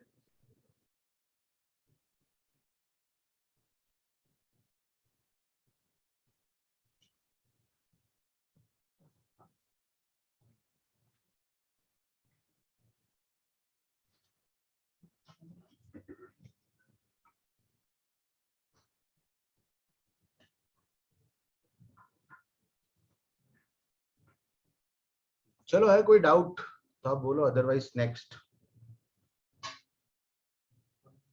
ओके चलो नेक्स्ट देखना। यही चीज आपको प्रोबेबल डेटा के साथ अगर करना हो तो ध्यान देना आप लोग। यहाँ पे ना आप 2021 के एंड में थे, क्लियर है? Now you are expecting return for next year और एसडी फॉर नेक्स्ट ईयर। अब मान लो ये ना पिछले 5 साल से कंपनी चल रही थी, तो आपने पास्ट का डेटा उठा लिया, आपके पास है ना प्राइवेट कंपनी है जिसका डेटा ही अवेलेबल नहीं है, अभी आपके हाथ में आया, ठीक है, तो अब आप क्या करोगे? आपको एक प्रोबेबल डेटा डिजाइन करना पड़ेगा कि मान लो एक एक्स लिमिटेड था जिसका कोई डेटा ही अवेलेबल नहीं है, बट स्टिल मुझे इसमें इन्वेस्टमेंट करना है, प्राइवेट इक्विटी का इन्वेस्टमेंट है, तो वो आपको पूछेंगे ना what is expected return of that company and what is standard deviation possible. तो हर बार आपके पास्ट डेटा पे डिपेंडेंसी नहीं चलेगा, बहुत सारी सिचुएशन रियल लाइफ में वैसी भी आएगी जहां पे पास्ट का कोई रेफरेंस ही नहीं अवेलेबल है, तो फिर आपने अपने एक्सपर्टाइज लगा के you have to predict the return. और जब जब प्रिडिक्शन होता है ना तब तब प्रोबेबिलिटी का गेम आता ही है। आप ऐसा पिन पॉइंट कुछ भी प्रिडिक्ट नहीं कर सकते कि रिटर्न 12% ही आएगा। ऑब्वियसली सिनारियो होता है कि एक ये सिनारियो है, दूसरा ये सिनारियो है, तीसरा ये सिनारियो है। तो इस तरीके का डेटा भी होगा जहां पे आपको प्रोबेबिलिटी दिया जाएगा और parallelly they will provide a return to you. दो चीजें पैरेलली देंगे। आई होप दोनों डेटा कब कौन सी सिचुएशन में मिलेगा वो आपको पता चल रहा है। एक सिचुएशन ऐसा है जहां पे कंपनी ऑलरेडी स्टैब्लिश है, 4-5 साल से डेटा है उसका, और एक ऐसा है जहां पे उसका डेटा अवेलेबल नहीं है, तो उसमें भी आपको एसडी और रिटर्न तो निकालना पड़ेगा, ठीक है। तो अब ये लोग ये कह रहे हैं कि 0.2 प्रोबेबिलिटी है that next year you will get 15% return, ठीक है। फिर 0.5 प्रोबेबिलिटी है that next year you will get 20% return, and 0.3 probability है that next year you will get 10% return. Clear है? तो वही चीज दो ही करनी है, एक एक्सपेक्टेड रिटर्न निकालना है दैट इज एवरेज, और मैंने ना स्टार्टिंग में बोला था एवरेज दो तरीके से निकलता है, एक जो आप पास्ट डेटा के साथ सिग्मा एक्स अपॉन एन, और एक प्रोबेबल डेटा के साथ जहां पे p मल्टीप्लाई बाय एक्स होगा, और फिर उसमें एक्सपेक्टेड डेविएशन भी निकालना है। एक बार ध्यान देना आप, तो पहला काम क्या है कि मेरे को एक्स बार निकालना है, पहला तो काम यही है कि एवरेज निकाल देते हैं। तो एवरेज इस बार सिग्मा एक्स अपॉन एन नहीं है, इस बार है p इंटू एक्स, ठीक है। प्रोबेबिलिटी के साथ मल्टीप्लाई करना है एक्स, इनफैक्ट है ना, यहाँ इसके लिए लोग जनरली एक कॉलम बनाते हैं, आप बना सकते हो p इंटू एक्स, ठीक है, प्रोबेबिलिटी के साथ आपका रिटर्न का मल्टीप्लिकेशन। तो पहला वाला काम 15 मल्टीप्लाई बाय 0.2 कितना आएगा 3%, फिर 20 मल्टीप्लाई बाय 0.5 10%, और 10 multiply by 0.3 3%। What is your x bar 16%। ये एवरेज है कि डिवाइड बाय 3 करना पड़ेगा?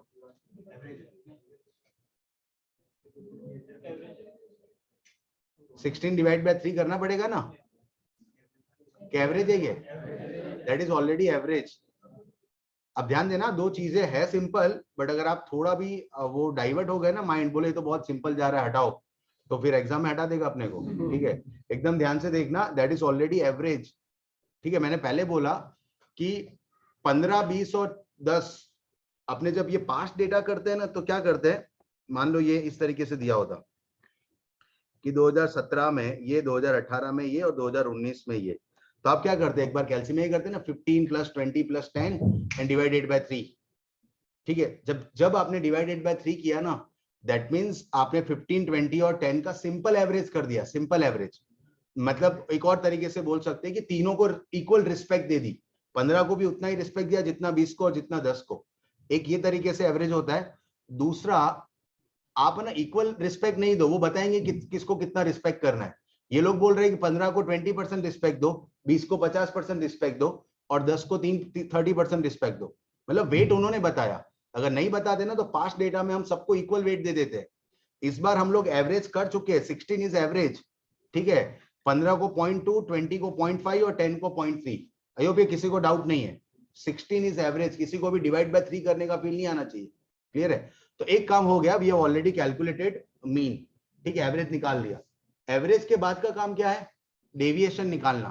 तो डेविएशन का फर्स्ट कॉलम क्या था, x minus x bar, x minus x bar जो नॉर्मली करते थे अपने, तो next column is x minus x बार।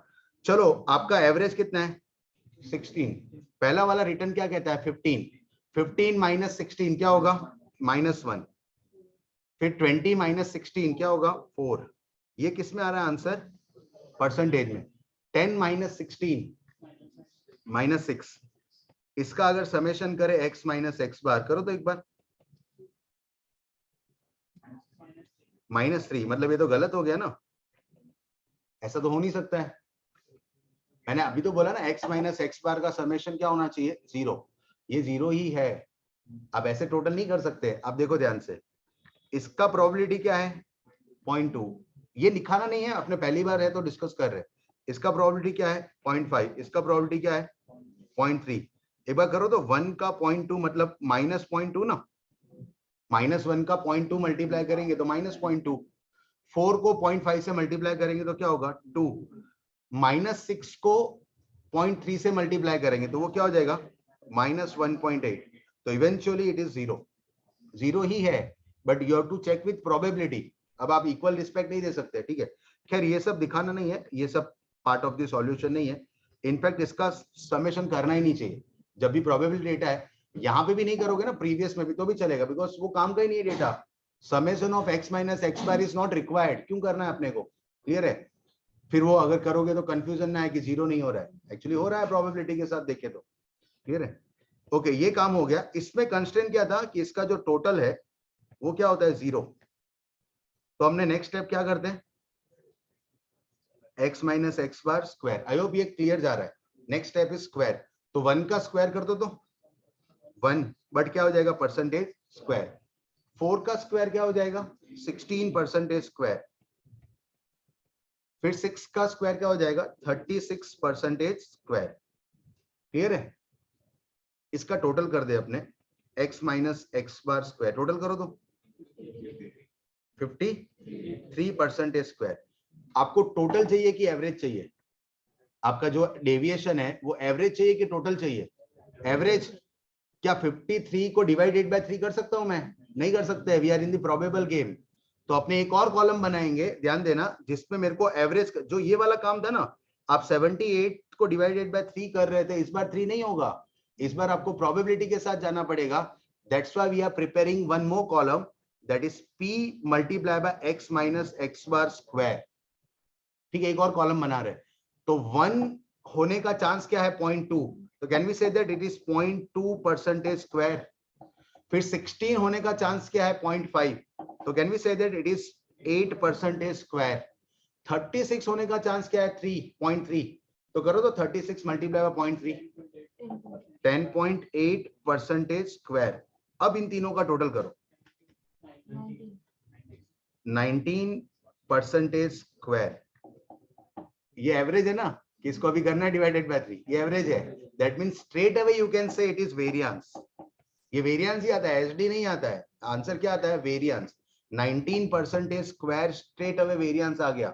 यहां से डिवाइडेड बाय 3 वाला जो प्रोसेस था ना, वो इस बार नहीं कर पाएंगे। That's why we are preparing one separate column जिसमें प्रोबेबिलिटी के साथ वो मल्टीप्लाई कर रहे हैं, और 19 percentage that is itself average. ठीक है, वो वेरिएंस है।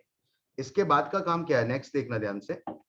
नेक्स्ट इज व्हाट, एक और स्टेप आगे जाते हैं, दैट इज स्टैंडर्ड डेविएशन, जिसमें आप क्या करते हो 19 परसेंटेज स्क्वायर का स्क्वायर रूट। बोलो चलो answer 4.36 percentage, that is the standard deviation of this data. Clear है? मींस अगर ये स्टॉक में आप पैसा लगाओगे ना, तो we are expecting that will get 16% return, और वो डेविएट होगा, यस होगा। कितने परसेंटेज से डेविएट होगा 4.36। हर बार 4.36 से डेविएट नहीं होगा, डेविएशन का भी वो एवरेज है। क्लियर है? That is the exact meaning.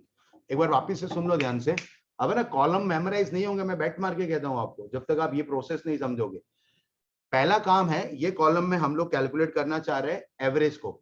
तो एवरेज इस बार टोटल करके डिवाइडेड बाय 3 नहीं होगा, हर एक को प्रोबेबिलिटी के साथ मल्टीप्लाई करेंगे। फिर एक बार एवरेज आ गया, फिर वापस से वही काम स्टार्ट, x माइनस एक्स बार। वो नहीं चलेगा, मेरे को स्क्वायर करना है, तो वो भी कर लिया मैंने नेक्स्ट स्टेप में। फिर x माइनस एक्स बार, जो x minus x bar square है उसका भी तो एवरेज चाहिए, जैसे लास्ट टाइम कर रहे थे। तो डिवाइडेड बाय 3 नहीं होगा, तो एक बार एक और कॉलम बनाया प्रोबेबिलिटी के साथ मल्टीप्लाई करके। ठीक है, वो जो आंसर आएगा ना वो ऑलरेडी एवरेज है। 19 परसेंटेज स्क्वायर इज एवरेज। फिर उसमें क्या कंस्ट्रेंट था, that is in percentage square. That's why we have to go for one more step, that is SD of calculation. उसको स्क्वायर रूट में डाला and that is your answer. Clear? दोनों process में difference है। ठीक है, वो डिवाइडेड बाय 3 रिदम में नहीं हो जाए। क्लियर है? अगेन प्रैक्टिस करने से आएगा, बट अगर ये इनिशियल डिस्कशन में पार्टिसिपेट किया प्रॉपरली तो रिटेंशन लेवल बेटर रहेगा। क्लियर है? कोई कंफ्यूजन हो तो बोलो, अदरवाइज आपको करना है सम। डिवाइड बाय प्रोबेबिलिटी थोड़ी होगा। चलो, जो लोग वर्चुअली ऑनलाइन है एक बार बोलो, कोई डाउट है इसमें, ये सिस्टम में पूरा जो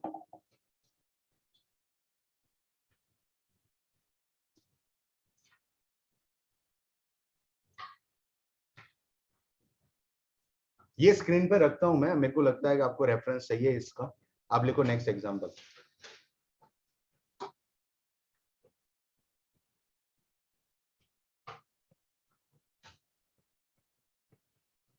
कैलकुलेट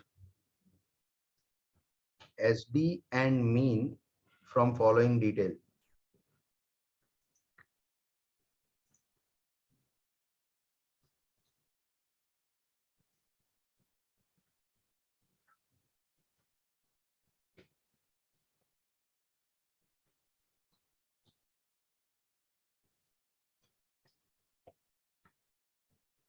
ओके, दो कॉलम बनाना, probability and return.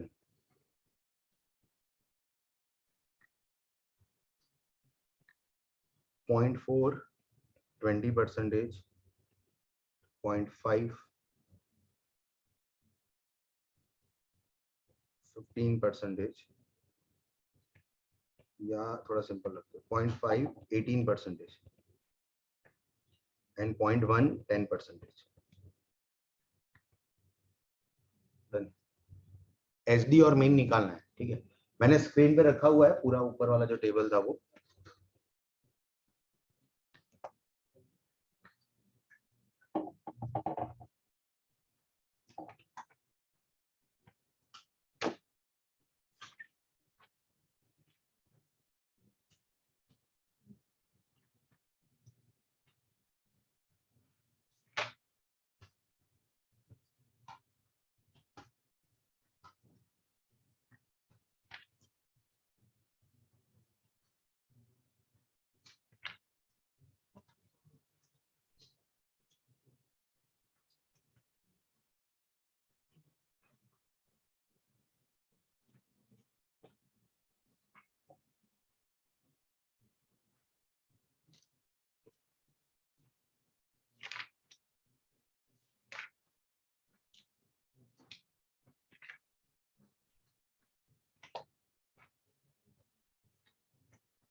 Eighteen and 2.86। Okay, दो आंसर है ना अपने पास, पर टाइपिंग एरर होगा उसका।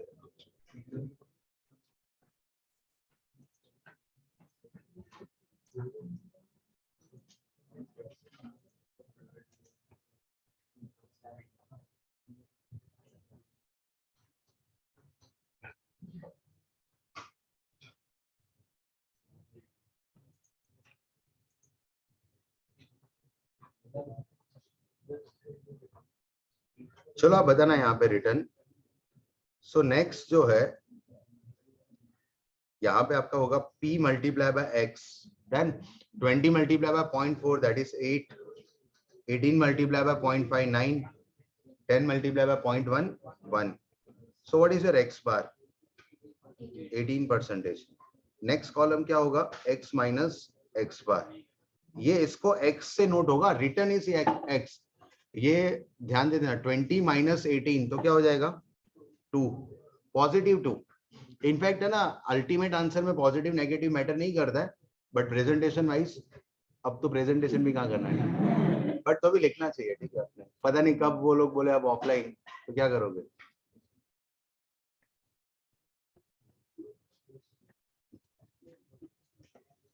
Eighteen minus 18 0, 10 minus 18 that is what, -8। अब इसमें प्रॉब्लम है कि वो माइनस प्लस हो जाता है, तो next column is x minus x bar square. Okay, तो 2 raised to 2 मतलब स्क्वायर हो जाएगा, वो क्या हो जाएगा 4% स्क्वायर, 0% स्क्वायर, 64% स्क्वायर। ये इसका समेशन कर दे तो 68% स्क्वायर। टोटल नहीं चाहिए मेरे को, एवरेज चाहिए, और इस बार डिवाइडेड बाय 3 से काम नहीं होने वाला है। That's why we are going to make a new column that is p x minus x bar raise to 2। तो 4% square multiply by what, probability 0.4, 1.6% square, ये तो जीरो ही हो जाएगा। 64 इंटू 0.1, 6.4% स्क्वायर। अब इसका जब टोटल करेंगे ना, summation p x minus x bar square that is equal to variance, वो वेरियंस ही है सीधा, क्लियर है? क्या रहा था 8% स्क्वायर। आप परसेंटेज स्क्वायर रखोगे ना तो इसका एक और एडवांटेज है, आपको ऑलवेज याद रहेगा कि मेरे को एसडी निकालना है। वरना कभी कभी क्या होता है, सडनली बहुत छोटा नंबर आ जाता है ना 8, या मान लो यहाँ पे 3 आया होता, तो यू में फील यही एसडी है, ठीक है। आप परसेंटेज स्क्वायर रखोगे ना तो वो कॉन्फिडेंस रहेगा कि मेरे को एक स्टेप आगे जाना है।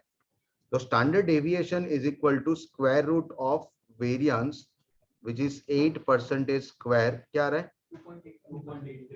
2.83%। ठीक है, तो आपके दो आंसर आ गए। मीन जो है that is my expected return is 18, और वो रिटर्न डेविएट होगा, यस होगा, दैट इज एसडी, और कितना डेविएट हो सकता है 2.83%। ठीक है, 2.83 एवरेज में डेविएट होगा, क्लियर है? जैसे देखो ये बहुत हैवी डेविएशन है, 18 आपका रिटर्न है एवरेज, और एक चांस ऐसा है कि 10% रिटर्न आ सकता है, तो ऐसा डेविएशन कितना है 8% का है, बट उसका बहुत कम चांस है, प्रोबेबिलिटी कितना है 0.1, clear? That is the average of deviation 2.83।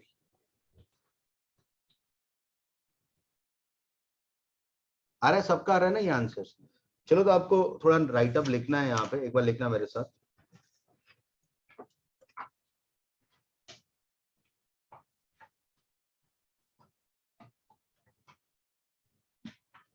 जहाँ पे सम चल रहा है ना वहीं पे लिखना है, ठीक है? ये कोई चैप्टर स्टार्ट नहीं हुआ है, ठीक है? वो होता है ना कि भाई अपने चैप्टर स्टार्ट करने से पहले अपने चीजें जो आनी चाहिए वो वाली बात है, क्लियर है? तो पैरेलली लिखना वहां पे, लिखना expected return, expected return, next line में लिखना, उसके नेक्स्ट लाइन में x bar is equal to sigma x upon n, and in bracket you can write past data, ठीक है? In bracket you can write past data, ये past data में average इस तरीके से निकलेगा। फिर नेक्स्ट लाइन में x bar is equal to sigma p upon x, समझ में आ रहा है ना? सिग्मा पी, ये जो टोटल किया ना, इसको आप कह ही सकते हो, इन सबके समेशन को अपने एक्स बार कहते हैं, और ये कॉलम क्या है पी एक्स है, इसके समेशन को आप कह सकते हो ना सिग्मा पी एक्स, कह ही सकते हैं ना, sigma mean summation of that, और ये कॉलम का समेशन को आप एक्स बार ही कहते हो, तो ये आ जाएगा sigma p upon x, bracket में you can write future data. आप डिवाइडेड बाय एन नहीं ढूंढना, ठीक है? X bar is equal to summation p x, that is your average, and that is for future data. Next line में लिखना है, इसके नेक्स्ट लाइन, ये आपका क्या काम हो गया, मीन का काम हो गया। अपना हेडिंग देखो, दो चीज है, एक मीन और दूसरा क्या है SD. Mean means expected return, ये काम हो गया। अब दूसरा जो है एसडी, उसका लिखना है, लिखना आप लोग नेक्स्ट लाइन में, risk is measured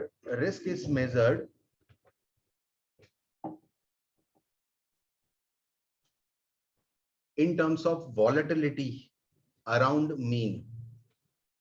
Risk is measured in terms of volatility around mean.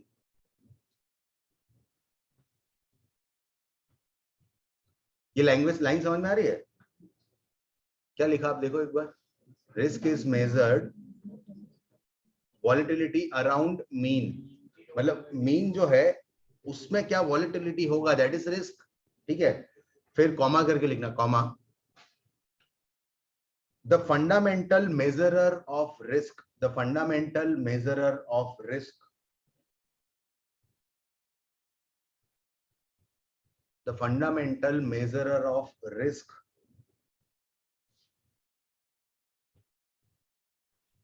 is standard deviation, is variance, standard deviation is variance, that is variance. The fundamental measurer of risk is variance, जिसको bracket में आप ऐसे note कर सकते हो, sigma square, sigma square is notation of variance. Okay, next line में ध्यान देना, वेरियंस भी दो तरीके से कैलकुलेट होता है। वेरियंस अगर आप बोलो पास्ट डेटा के साथ, तो आपके पास लिखा हुआ होगा that is sigma x minus x bar square upon, एक बार ध्यान दो यहाँ पे लिखना बाद में, अपॉन एन, है ना कॉन्फिडेंस। लास्ट कॉलम क्या था, एक्स माइनस एक्स बार उसका टोटल डिवाइडेड बाय एन। ये किसके साथ हो जाएगा, पास्ट डेटा के साथ। ये क्या मिलेगा, variance, you will not gate SD, variance आएगा। और वेरियंस अगर फ्यूचर डेटा के साथ हो तो बोलो तो क्या होगा, yes sigma p, yes x minus x bar square, perfect है। इसमें डिवाइडेड बाय एन नहीं होगा, that is for future data.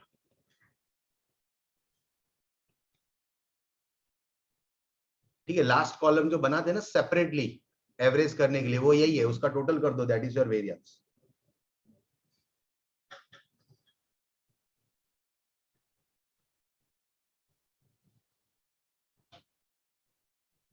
है ना, ये वाला लास्ट वाला कॉलम, इसका जो टोटल कर दे ये वेरियंस होता है। फिर इसके बाद नेक्स्ट लाइन में लिखना आप, चलो, since variance is quoted, since variance is quoted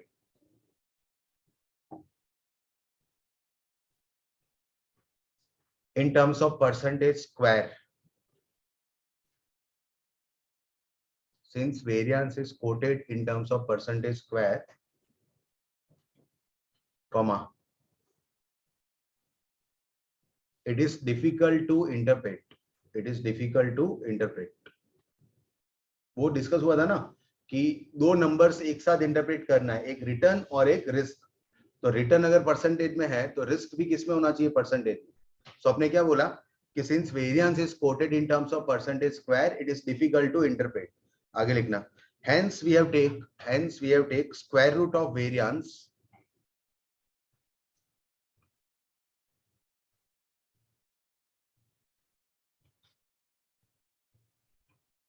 hence we have take square root of variance, which is called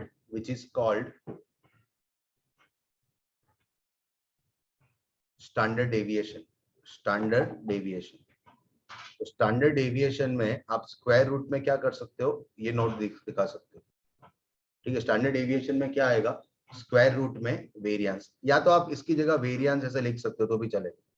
ठीक है, या तो फिर आप नोटेशन दिखा दो, सिग्मा स्क्वायर उसको स्क्वायर रूट में, that is your standard deviation. Done. तो ये बेसिक अंडरस्टैंडिंग है दोनों टर्म्स का, क्लियर है। अब है ना, एक्चुअली आपको एग्जाम में ऑब्वियसली इसके मार्क्स नहीं मिल सकते कि कैलकुलेट मीन और एसडी गेट 4 मार्क्स और 8 marks, that is impossible, clear है।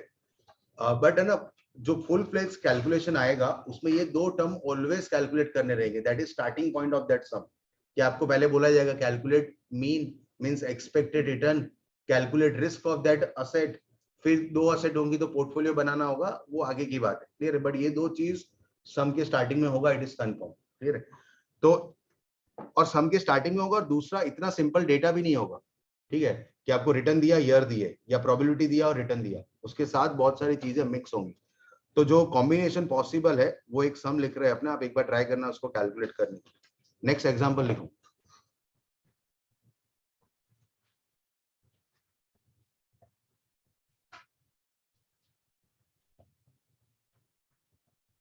लिखना आप लोग, the stock of x limited, the stock of x limited example करके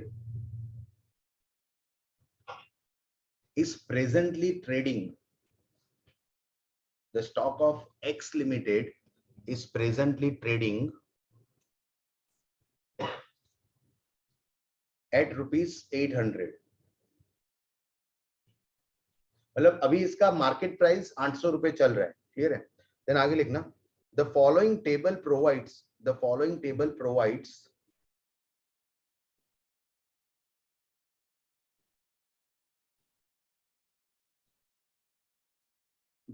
table provide possible dividend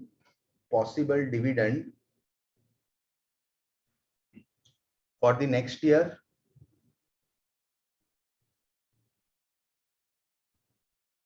and share price at the end of the year.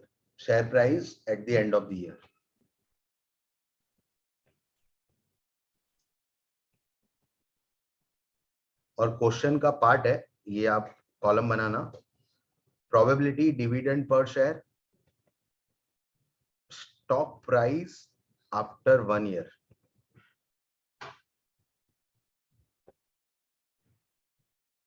अभी कितने में चल रहा है, अभी का प्राइस क्या है, 800 रुपीज,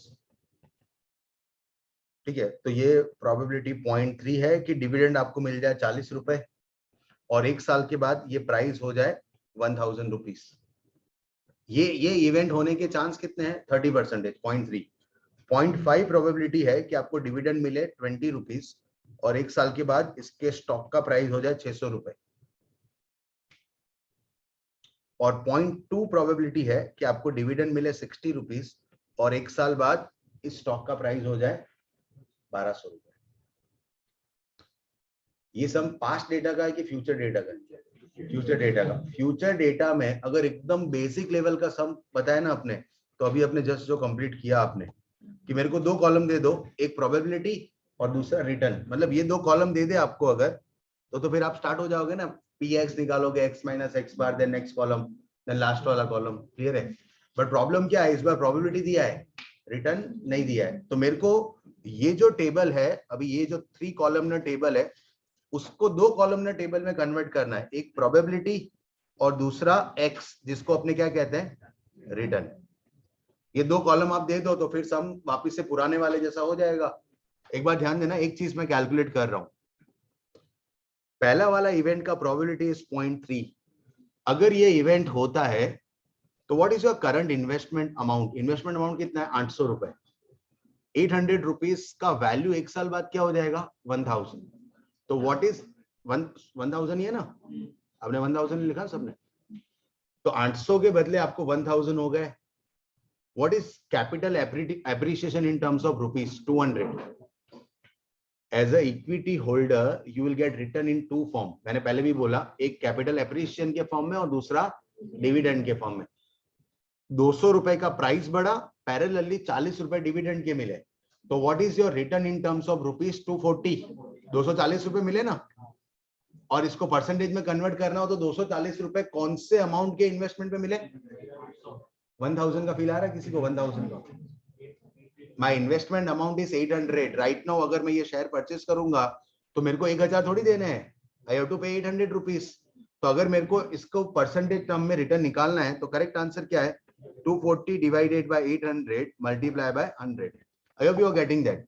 200 रुपए प्राइस बढ़ गया, ठीक है। इसको ना 2-3 फॉर्मूला डिजाइन करके भी बता सकते हैं और इतना सिंपली भी बता सकते हैं कि मैंने 800 लगाए थे, 1000 हो गए, 200 रुपए वहां से बढ़े और 40 रुपए डिविडेंड से आए। In total my return is 240 against investment of 800, तो इट इज व्हाट, 30%। तो ये आ गया 30%, क्लियर है।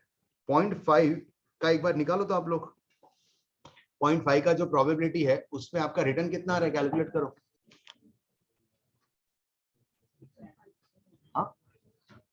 माइनस हो सकता है, रिटर्न कैन बी नेगेटिव, इसमें क्या, 22.5%, नेगेटिव 22.5 आ रहा है, ये नेगेटिव 22.5 कि नेटवर्क नहीं पहुंचा, एक बार देख लो ध्यान से। चलो, आपके 800 रुपए लगे थे, वो 1 साल बाद हो गए कितने, 600। That means capital wise you have lose 200 rupees. 200 रुपए वहां से गए बट 20 रुपए का डिविडेंड मिला, नेट नेट आपका नेगेटिव रिटर्न है इन terms of rupees, that is 180 negative return. उसके सामने 800 रुपए का इन्वेस्टमेंट था, कैलकुलेट करो परसेंटेज टर्म में, दैट इज 22.5 नेगेटिव, क्लियर है। तो लास्ट के लिए कैलकुलेट कर दो 57.5 57.5 वो कैसे आया?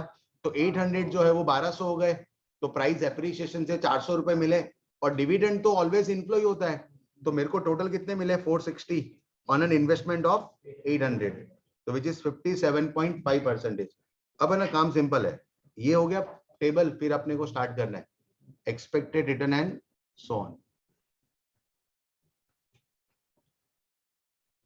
चलो करो कैलकुलेट।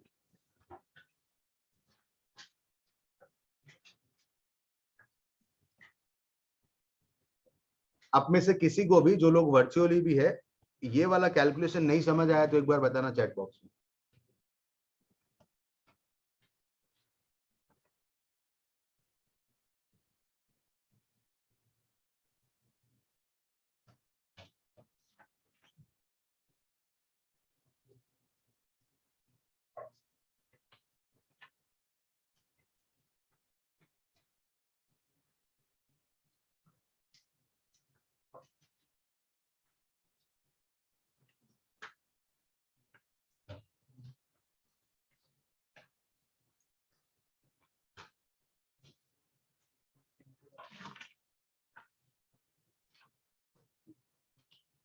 चलो क्लियर है, तो बाकी के आंसर निकालने अपने को, फटाफट आप कैलकुलेट करो।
जनरली वो बता देते थे ना। आंसर आप लोग बताओ यार।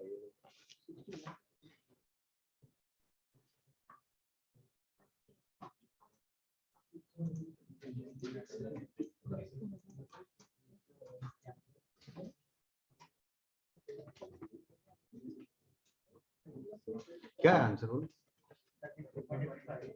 33.15, that is your expected return deviation. Return कितना आ रहा था? 9.25 और एसडी कितना है?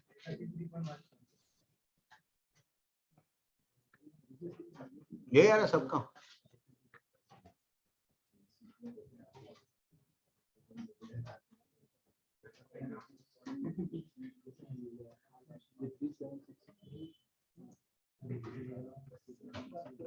है कुछ अलग।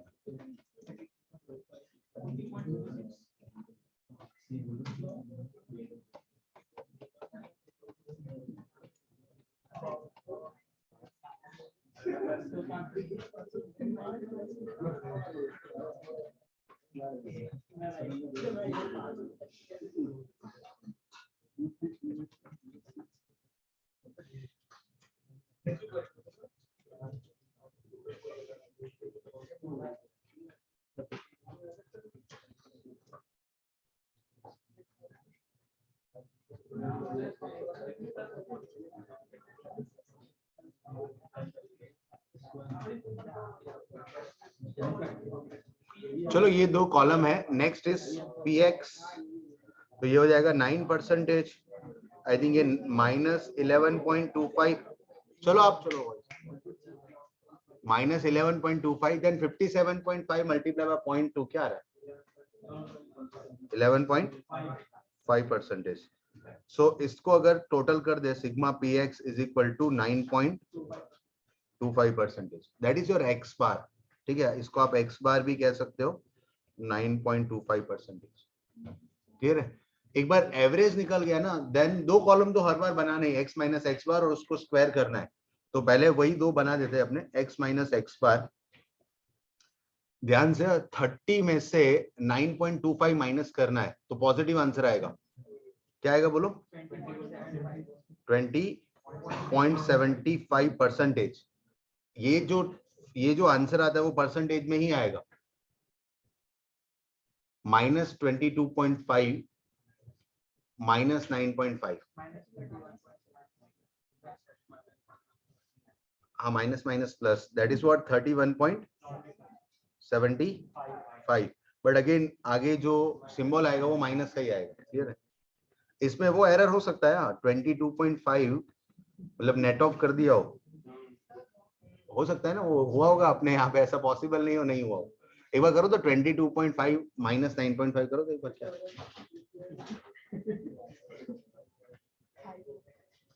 22.5 माइनस 9.5। यहाँ पे 13.25 क्लास में मतलब 50% लोगों का आ सकता है। ठीक है, रिदम में फटाफट कैलकुलेशन में। ये क्या था आपका -22.5। जहां पे भी है ना अपने को कॉन्फिडेंस नहीं ना, वहां रुकना चाहिए थोड़ा। ठीक है, भले ना 1-2-5-10 सेकंड चले जाए, क्या फर्क पड़ता है। उसमें से आपको माइनस करना था 9.25। So eventually it is 31.75। Okay, then x is 57.5 minus 9.5 क्या आ रहा है? 48.25%। इसका टोटल कोई रिक्वायरमेंट नहीं है, करना ही नहीं चाहिए। ठीक है, अब एक और चीज समझना ध्यान से। हम लोग ना अभी बहुत अर्ली स्टेज है तो इसको एक और कॉलम बनाते हैं। अदरवाइज ना बहुत सारे लोग क्या करते हैं, इसके साथ ही p मल्टीप्लाई कर देते हैं स्ट्रेट अवे। अगेन वो लेटर पार्ट में आप कर सकते हो जब आपका कॉन्फिडेंस आ जाए। Time being we are keeping separate column. तो 20.75 का स्क्वायर 430.56% स्क्वायर। 31.75 का स्क्वायर 0.6%। 48.25 का स्क्वायर 0.06%। अब इसका भी टोटल एज सच कोई रिक्वायर्ड नहीं है। हम लोग करते थे बट रिक्वायर्ड नहीं है, बिकॉज मुझे एवरेज करना है और फिर उसका टोटल करना है। एवरेज के लिए एक और कॉलम लगेगा, that is what P x minus x bar square. तो 430.56 मल्टीप्लाई बाय 0.3, इसको इसके साथ मल्टीप्लाई करना है 0.16 कर देते, ठीक है 16 इज ओके, ये परसेंटेज स्क्वायर में आएगा। 1008.06 मल्टीप्लाई बाय 0.5, 504.033 परसेंटेज स्क्वायर। फिर लास्ट वाला 461 परसेंटेज स्क्वायर। अब इसका टोटल कर दे तो summation p x minus x bar square total कर दो 10981 परसेंटेज स्क्वायर। देखो ना पिछले जितने भी सम किए ना उसमें नंबर्स गंदे नहीं दिए थे आपको, ठीक है, ये आपको एक्सट्रीम दिखा दिया कि नंबर ऐसे भी आ सकते हैं, ठीक है, पॉसिबल है, मतलब पूरा का पूरा पॉसिबल है कि ऐसे ऑड नंबर्स दे आपको, और दो स्ट्रेस साइमल्टेनियसली आए, एक तो जो सीख रहे हैं वो या जो करना है वो, और उसके साथ साथ वो पॉइंट को भी संभालना, ठीक है। तो 1098.81 दैट इज योर वेरिएंस, वो वेरिएंस आ गया है। अब अगर आपको एसडी निकालना है तो इसको स्क्वायर रूट में डालना पड़ेगा, दैट्स इट। एसडी निकालना हो तो 1098.81 परसेंटेज स्क्वायर को स्क्वायर रूट में डाल दो, क्या रहा था 33.15 percentage, that is your SD. और एक्स बार कितना था 9.25।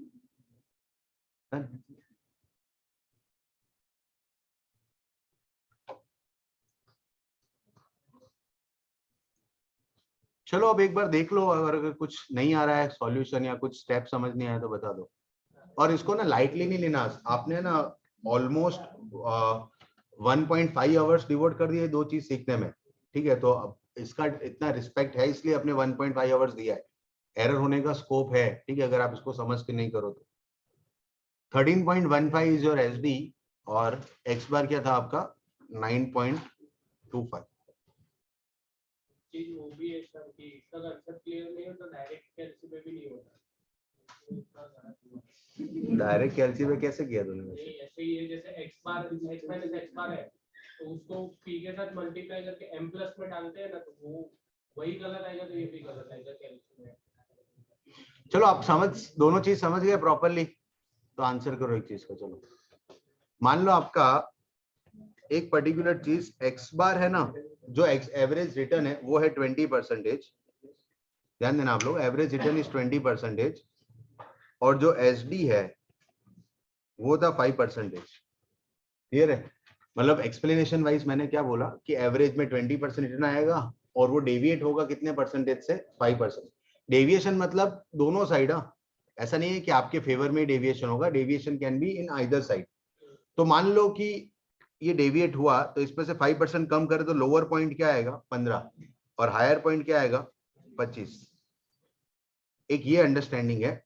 दूसरा 20 का 5% करो तो 20 का 5% दैट इज आई थिंक 1% करो तो एक बार 1% ना।